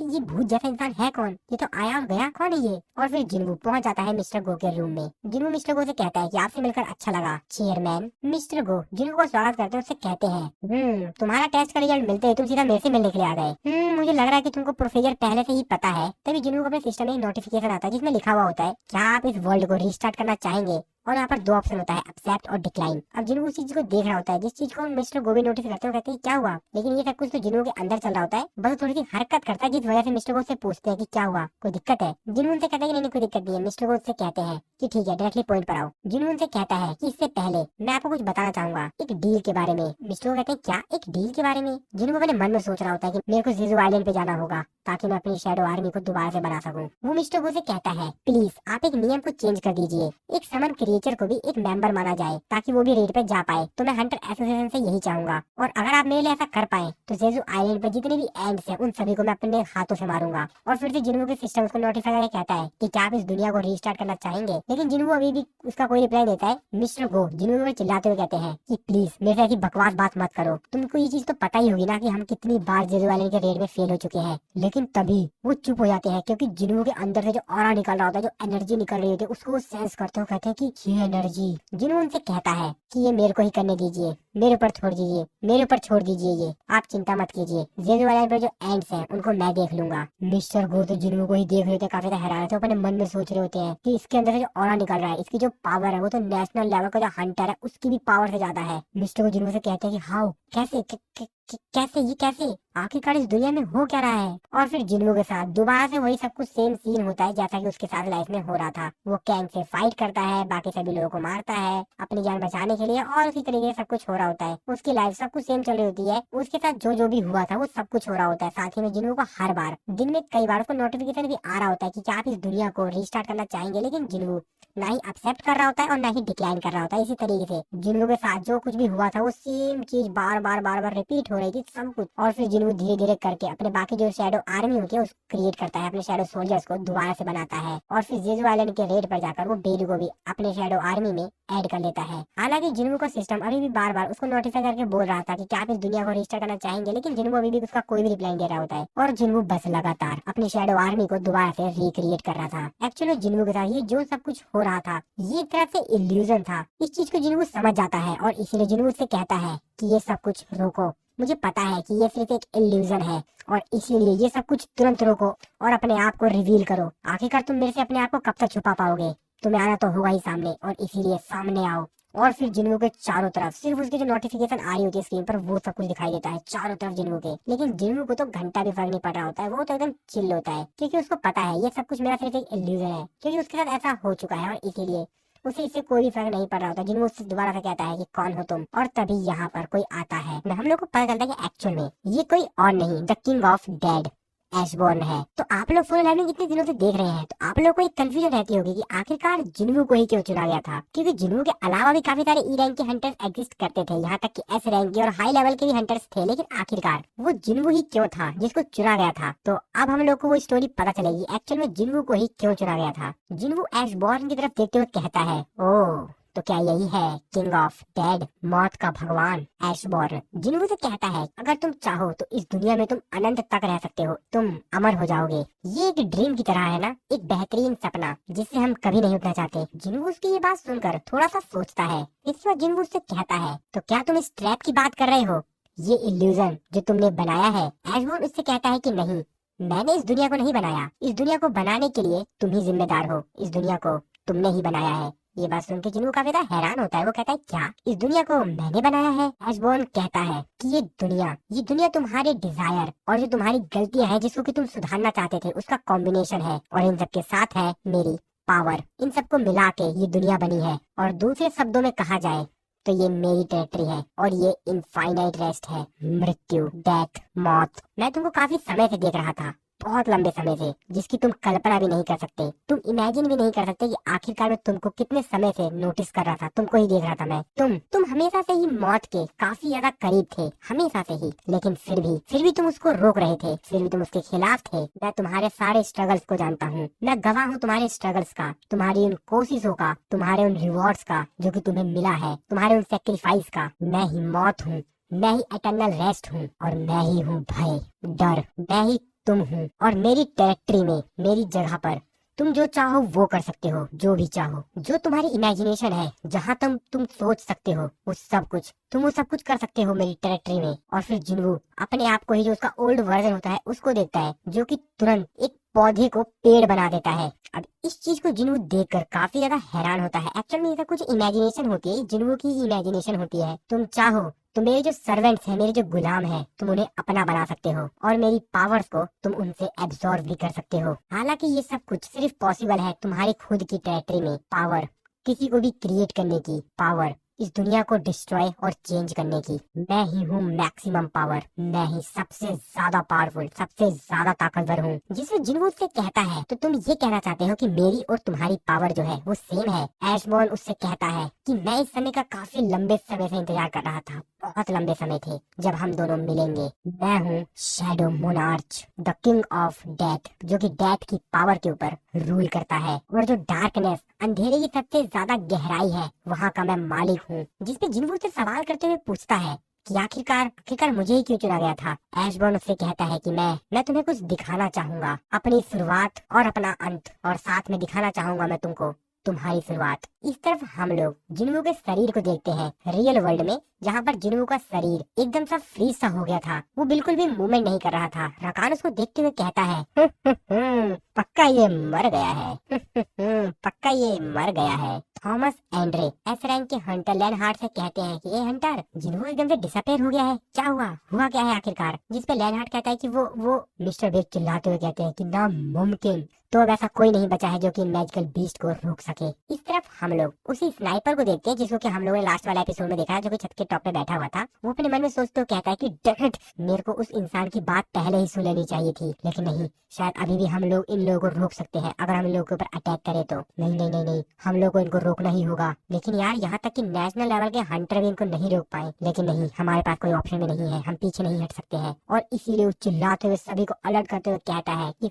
फायर, सभी लोग अटैक करो एक साथ, सभी लोग मेरे सिग्नल के साथ एक साथ अटैक करो। हमारा जो टारगेट है वो मैजिकल बीस्ट है, जिसके सफेद बाल है, उसके ऊपर अटैक करो। और तभी जो मोनार्च ऑफ आइस होता है वो कुछ नोटिस करता है, उसको जिन्वू की तरफ से एकदम से कुछ सेंस होता है, मानो जिन्वू जग सा गया हो। अब इस चीज को देखकर तो वो काफी ज्यादा हैरान होता है। वो कहता है कि नहीं, कैसे, आखिरकार ये कैसे हो सकता है। इस तरफ हम लोग जिन्वू को देखते हैं, जिसके शरीर के आसपास कुछ तो मूवमेंट हो रही थी। अब इस चीज को देखकर मोनार्च ऑफ आइस कहता है कि मेरे से ये मत बोलना कि। रकान चिल्लाते हुए कहता है कि नहीं, अबे हम लोग ये नहीं दे सकते, रोको उसको, नहीं, ये नहीं सकता। वो दोनों को दोनों जिन्वू की तरफ काफी ज्यादा तेज जाते हैं उसके ऊपर अटैक करने के लिए। वो दोनों अपने मन में इस समय यही सोच रहे होते हैं कि नहीं, हमको असली किंग को रोकना ही होगा, क्योंकि फेक किंग के मर जाने के बाद वही आएगा, हमें इसको रोकना ही होगा। और वो उसको जाके रोक पाता उससे पहले ही उसको कोई एक लात मारता है, जिससे कि रकान की तो हालत खराब से हो जाती है। इस चीज को देखकर मोनार्च ऑफ आइस कहता है कि अब ये कौन है। तो एक्चुअल में कोई और नहीं, जिन्वू के फादर ही थे। रकान काफी ज्यादा दूर जाके गिरता है और जिन्वू के फादर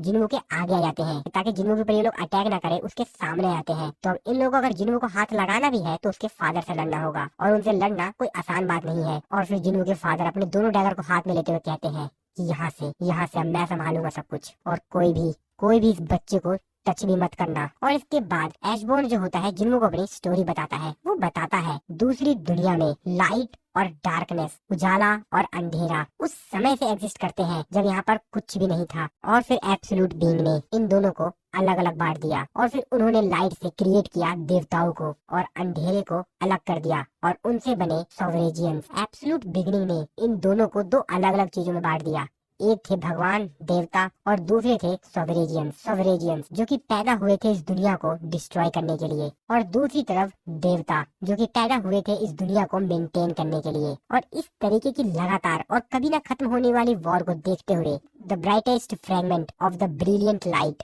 वो एब्सोल्यूट बीइंग से पूछता है, ये हमारे ईश्वर, आप अपने सबसे वफादार लोगों की मदद क्यों नहीं कर रहे हैं जो आपके सम्मान के लिए लड़ रहे हैं, और आप उन अनगिनत सोल्जर्स की चीखों को इस तरीके से क्यों इग्नोर कर दे रहे हैं जो कि आपके गर्व के लिए मर रहे हैं। प्लीज आप हमको इतनी ज्यादा ताकत दीजिए ताकि हम अपने ओपोनेंट को मार सकें। हम उनका सर काट कर आपके चरणों में चढ़ाएंगे। लेकिन एब्सोल्यूट बीइंग ने उसका कोई भी रिप्लाई नहीं दिया, और उस समय फ्रेगमेंट ऑफ ब्रिलियंट लाइट को रियलाइज हुआ कि एब्सोल्यूट बीइंग के लिए जो उनकी और सोवरेजन की लड़ाई हो रही है उनसे उनको कुछ भी फर्क नहीं पड़ता। वो तो उन लोगों के लिए सिर्फ एक एंटरटेनमेंट का जरिया है। वो ये सारी फाइटें देखकर एंटरटेन करते हैं अपने आप को, और रूलर तो कभी चाहते ही नहीं है कि ये वॉर एंड हो, ये युद्ध कभी खत्म हो। रूलर ऐसा कभी चाहते ही नहीं है। अपनी भक्ति साबित करो। सभी ने अपने ब्लड और लाइफ के साथ और प्रतिज्ञा की कि वो एब्सोल्यूट बीइंग की सेवा करेंगे। वो अभी तक लॉ को मान रहे हैं, और जो लोग भी इस लॉ को, कानून को नहीं मानते हैं या उसको फॉलो नहीं करते हैं, वो लोग कभी जिंदा वापस ही नहीं आते।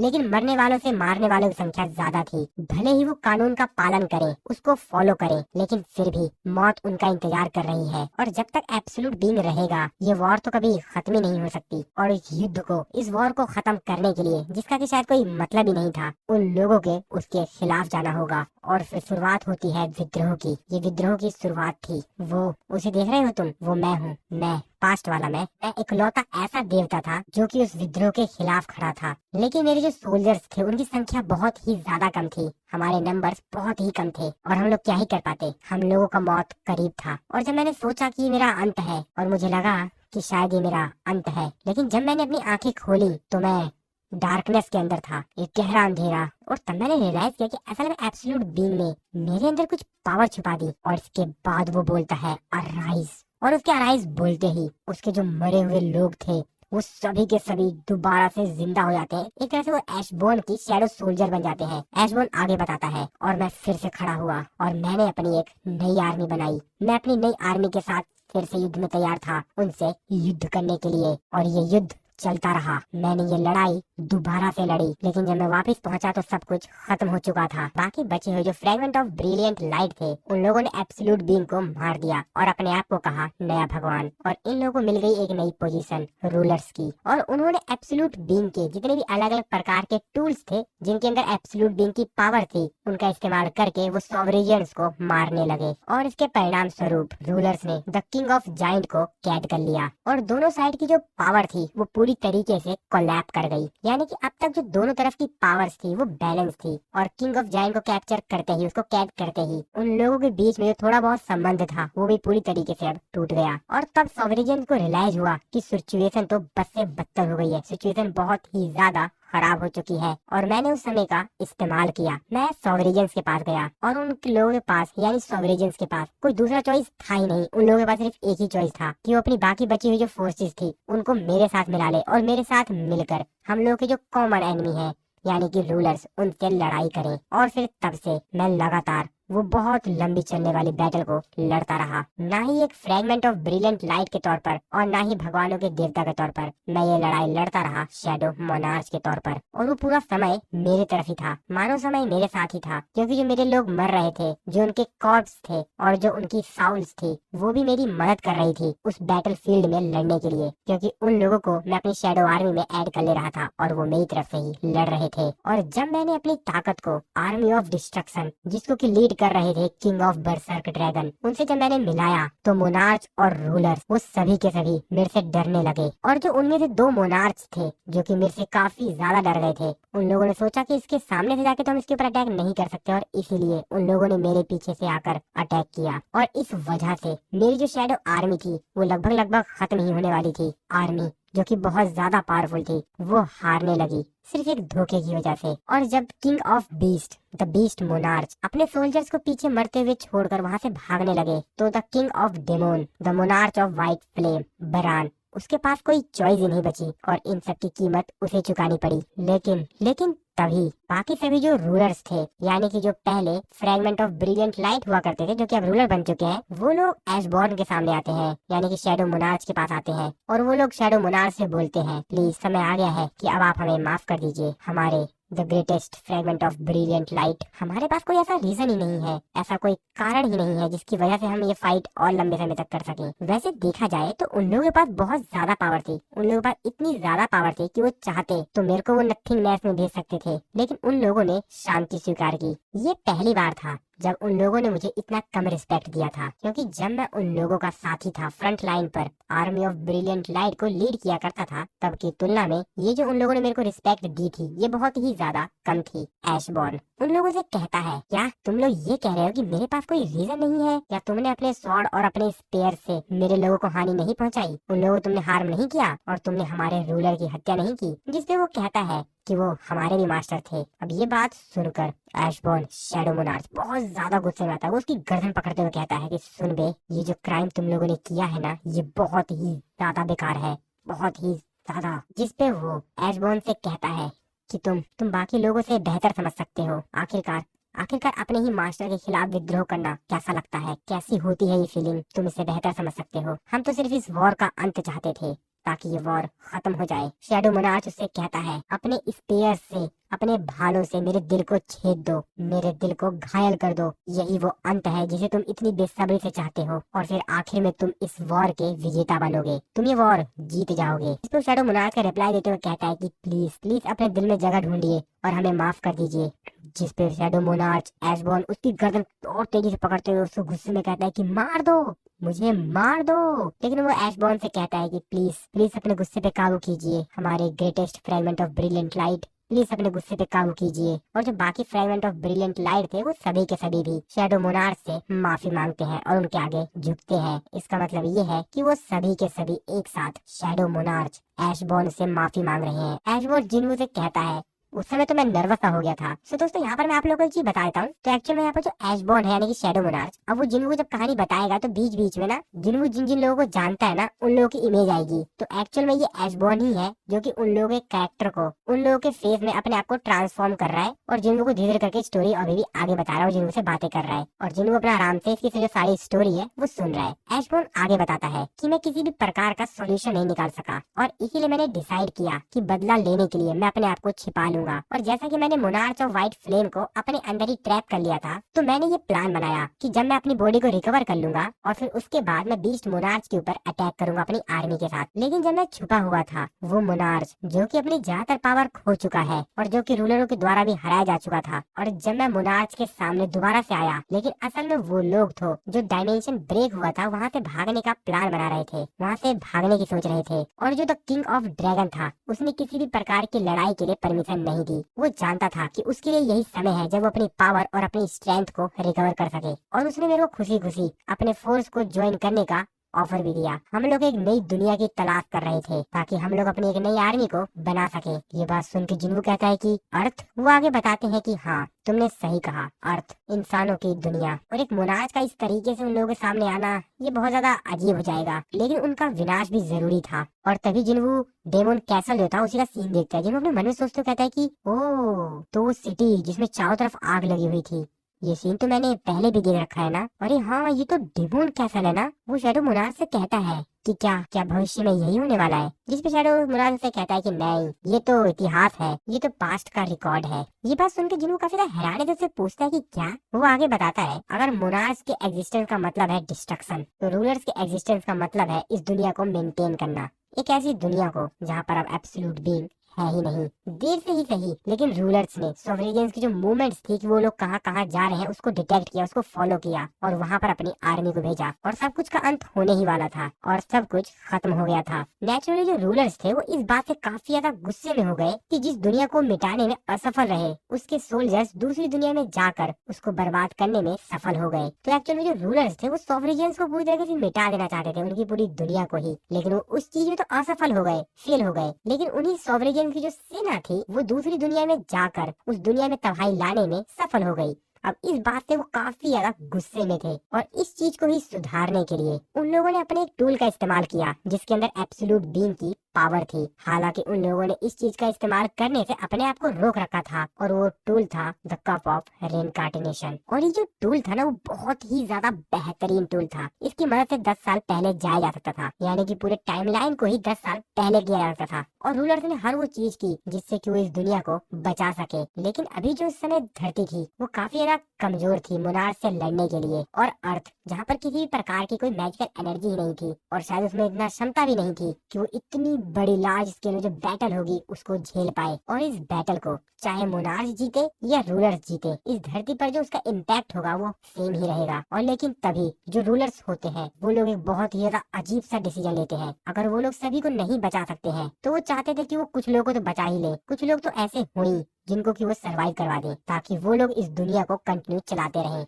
जिसपे जिन्हों कहता है ओ तो इस तरीके से हंटर्स बने। एशबॉर्न आगे बताता है कि हाँ वो लोग इंसानों को इतना ज्यादा काबिल बनाना चाहते थे कि जब हम दोनों की आर्मी यानी कि सोवरेनियंस और रूलर्स जब आपस में लड़ाई करें तो उन लोगों की लड़ाई में कुछ इंसान को तो बचाया जा सके। और इसीलिए उन लोगों ने उन इंसानों को इतना कैपेबल बना दिया कि वो लोग सरवाइव कर जाएं। रूलर्स चाहते थे कि इंसान सरवाइव कर जाए, वो तो बचा ही रहे, इससे कोई भी फर्क नहीं पड़ता कि वो लोग क्या करते हैं। अब इस बात को सुनकर तो जिनको काफी ज्यादा हैरान होता है, वो अपने मन में सोचते हुए कहता है कि जो लोग इस बदलती दुनिया में सरवाइव करेंगे, अगर उन लोगों को ये बात पता चले कि इस पूरी दुनिया में जितने भी लोग हैं और उनमें से जो हंटर्स हैं वो बहुत ही ज्यादा कम है और उनके अलावा बाकी सभी लोग मारे जाएंगे, तो क्या ये दुनिया आराम से चल पाएगी? डेमोन किंग शैडो मोनार्च के द्वारा छोड़ी गई यादों का एक टुकड़ा है जिसपे जिन्हों उससे आगे कहता है ओ तो इसका मतलब ये है कि ये दुनिया कई बार ना जाने कितनी बार पहले ही बर्बाद हो चुकी है, इसको तबाह किया जा चुका है कई बार। जिसपे वो कहता है कि हाँ वैसे भी जो हायर बीइंग है वो इस समय के विरुद्ध नहीं जा सकते हैं, लेकिन हाँ जो कप ऑफ रेनकार्टिनेशन के द्वारा समय में बदलाव किया गया था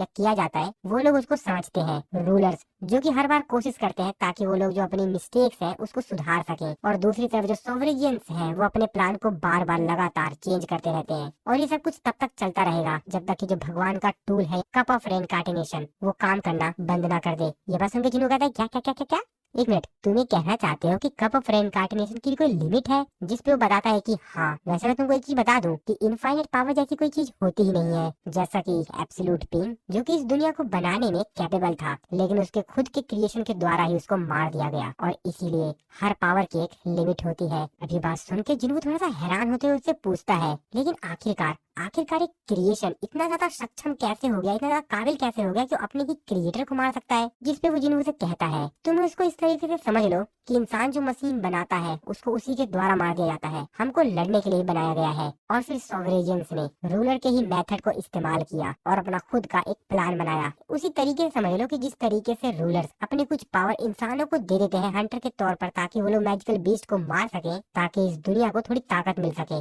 और इसीलिए सोवरेनियंस ने भी इस्तेमाल किया इंसानों की बॉडी को वो लोग उधार लेने लगे ताकि वो भी इस दुनिया में आ सके, ताकि वो लोग अपनी आर्मी को रूलर से पहले ला सके। रूलर्स ने जितनी एक्सपेक्टेशन की होगी धरती पे आने में उससे पहले ही वो अपनी आर्मी को वहाँ पर भेज सके। उनका प्लान था कि उस मैजिकल एनर्जी का इस्तेमाल कर ले जो कि पूरी धरती पे फैलाया गया है रूलर्स के द्वारा, ताकि वो पूरी धरती को एक बड़े ट्रैप में बदल सके। जिसपे जिन्हों से कहता है अच्छा तो इसका मतलब ये है कि वो लोग जो इंसानों की मदद करने के लिए रूलर्स की आर्मी आने वाली थी उन लोगों को एक ही बार में मार सके। एशबॉर्न कहता है कि हाँ बिल्कुल सही कहा, सोवरेनियंस जिनके अंदर बहुत ही ज्यादा इनक्रेडिबल पावर है और अगर उन लोगों को इस दुनिया में आना है तो उन लोगों को एक बॉडी चाहिए होगी, इंसानों की बॉडी जो कि उनकी पावर को हैंडल कर सके। लेकिन जैसा कि मैं और मोनार्च ऑफ डिस्ट्रक्शन हम लोग की जो पावर है वो तो बहुत ही ज्यादा है और इसीलिए हम लोगों को कोई ऐसा इंसान मिला ही नहीं जो कि हमारी पावर को संभाल सके। और उस समय जो सबसे बेहतरीन मेज था जो कि किंग के अंडर काम किया करता था वो मेरे पास एक प्रपोजल लेकर आया। उसने बताया कि वो मेरे लिए एक बेहतरीन इंसान की जो बॉडी है वो ढूंढ सकता है और उसी मेज को कहा जाता है आर्किटेक्ट। उसने मेरे से कहा कि वो मेरे लिए वैसा बॉडी ढूंढने में मदद करेगा लेकिन उसके बदले उसको एक इनपेरिसेबल बॉडी चाहिए होगी। और बदकिस्मती से कोई भी जिंदा चीज मेरा वेसल नहीं बन सकता था जो कि अपने अंदर मौत को कंटेन कर सके। आर्किटेक्ट जिसने कि ऐसा सिस्टम बनाया, उस सिस्टम का काम था कि एक ऐसी चीज ढूंढे, फर्क नहीं पड़ता कि वो ताकतवर है या कमजोर है, एक ऐसा टैलेंट जो कि मैजिकल पावर को सेंस कर सकता है, जिसके पास काफी बेहतरीन फिजिकल पावर हो, एक ऐसी चीज जिसके पास सुपेरिटी हो, एक ऐसी चीज जिसके पास बहुत ही बेहतरीन माइंड हो। और इसीलिए आर्किटेक्ट ने एक ऐसे इंसान को ढूंढना शुरू कर दिया जो कि मेरी इन सारी स्ट्रेंथ, जो मेरी पावर्स है, उनको मीट कर सके। और ये ढूंढना आसान नहीं था, लेकिन एक बेहतरीन चीज के ढूंढने के चक्कर में उसने पाया कि उसके सिस्टम को ही कोई लिमिट क्रॉस कर रहा है। उसने जो अपने सिस्टम की लिमिट बनाई है, उसके ही लिमिट के वो आगे जा रहा है। कोई है जो कि उसके जो रूल्स है, जो कि उसने गेम के लिए बनाए हैं, उसको दोबारा से लिख रहा है। उसकी जो एक्सपेक्टेशंस है, उसकी लिमिट को वो क्रॉस कर रहा है। वो तुम थे, जो कि हरदम से ही कमजोर था, जो कि हरदम से ही मौत के बहुत ही ज्यादा करीब था, और जो बार बार मौत को छूकर वापस आ रहा था। बार बार वो मरते मरते बच रहा था। वो तुम थे। मैं तुम्हें देख रहा था। हालांकि आर्किटेक्ट इस चीज के एकदम विरुद्ध था। वो ऐसा कभी चाहता ही नहीं था, लेकिन फिर भी मैंने तुम्हें चुना। और मैं तुमसे एक बार और कहना चाहूंगा, मैंने तुम्हारे सारे स्ट्रगल्स देखे हैं। मैं गवाह हूँ तुम्हारे हर उन चीजों का जिनसे तुम लड़े हो, और मैं ही तुम्हारे पेन का रिवॉर्ड हूँ। जिस पे जिनवुड से कहता है कि हाँ, मैंने माना, मैं मानता हूँ कि मैं आर्किटेक्ट की जो एक्सपेक्टेशंस है उससे बहुत ज्यादा आगे चला गया, लेकिन फिर भी मैं तुम्हारी पावर को हैंडल करने में कैपेबल नहीं हूँ। मैं इतना ताकतवर अभी भी नहीं हूँ कि मैं तुम्हारी सारी पावर्स को हैंडल कर सकूं। एशबोर्न उसको बताता है कि जो आर्किटेक्ट है वो इंसानों को एक ऑब्जेक्ट की तरह इस्तेमाल करता है। इंसानों का जो स्किल है, ताकि वो मेरी स्ट्रेंथ को एडजस्ट कर सके। इस सिस्टम को इस तरीके से बनाया गया है, इसके अंदर जो गेम है, रिक्रिएशंस है, इन चीजों का इस्तेमाल करके ये तुम्हारे अंदर एक तरह का फ्यूल का काम करता है। आर्किटेक्ट ने जो सिस्टम बनाया है, ये एक्चुअल में मेरी ही पावर का इस्तेमाल करता है और तुम्हारी बॉडी को ट्रांसफॉर्म करता है लेवल बाय लेवल, ताकि वो मेरे पावर को मैच कर सके। अब ये बात सुनकर जिन्हों थोड़ा सा हैरान होता है। ओ, तो इसीलिए ये जो सिस्टम है, ये एक तरह से गेम की तरह है,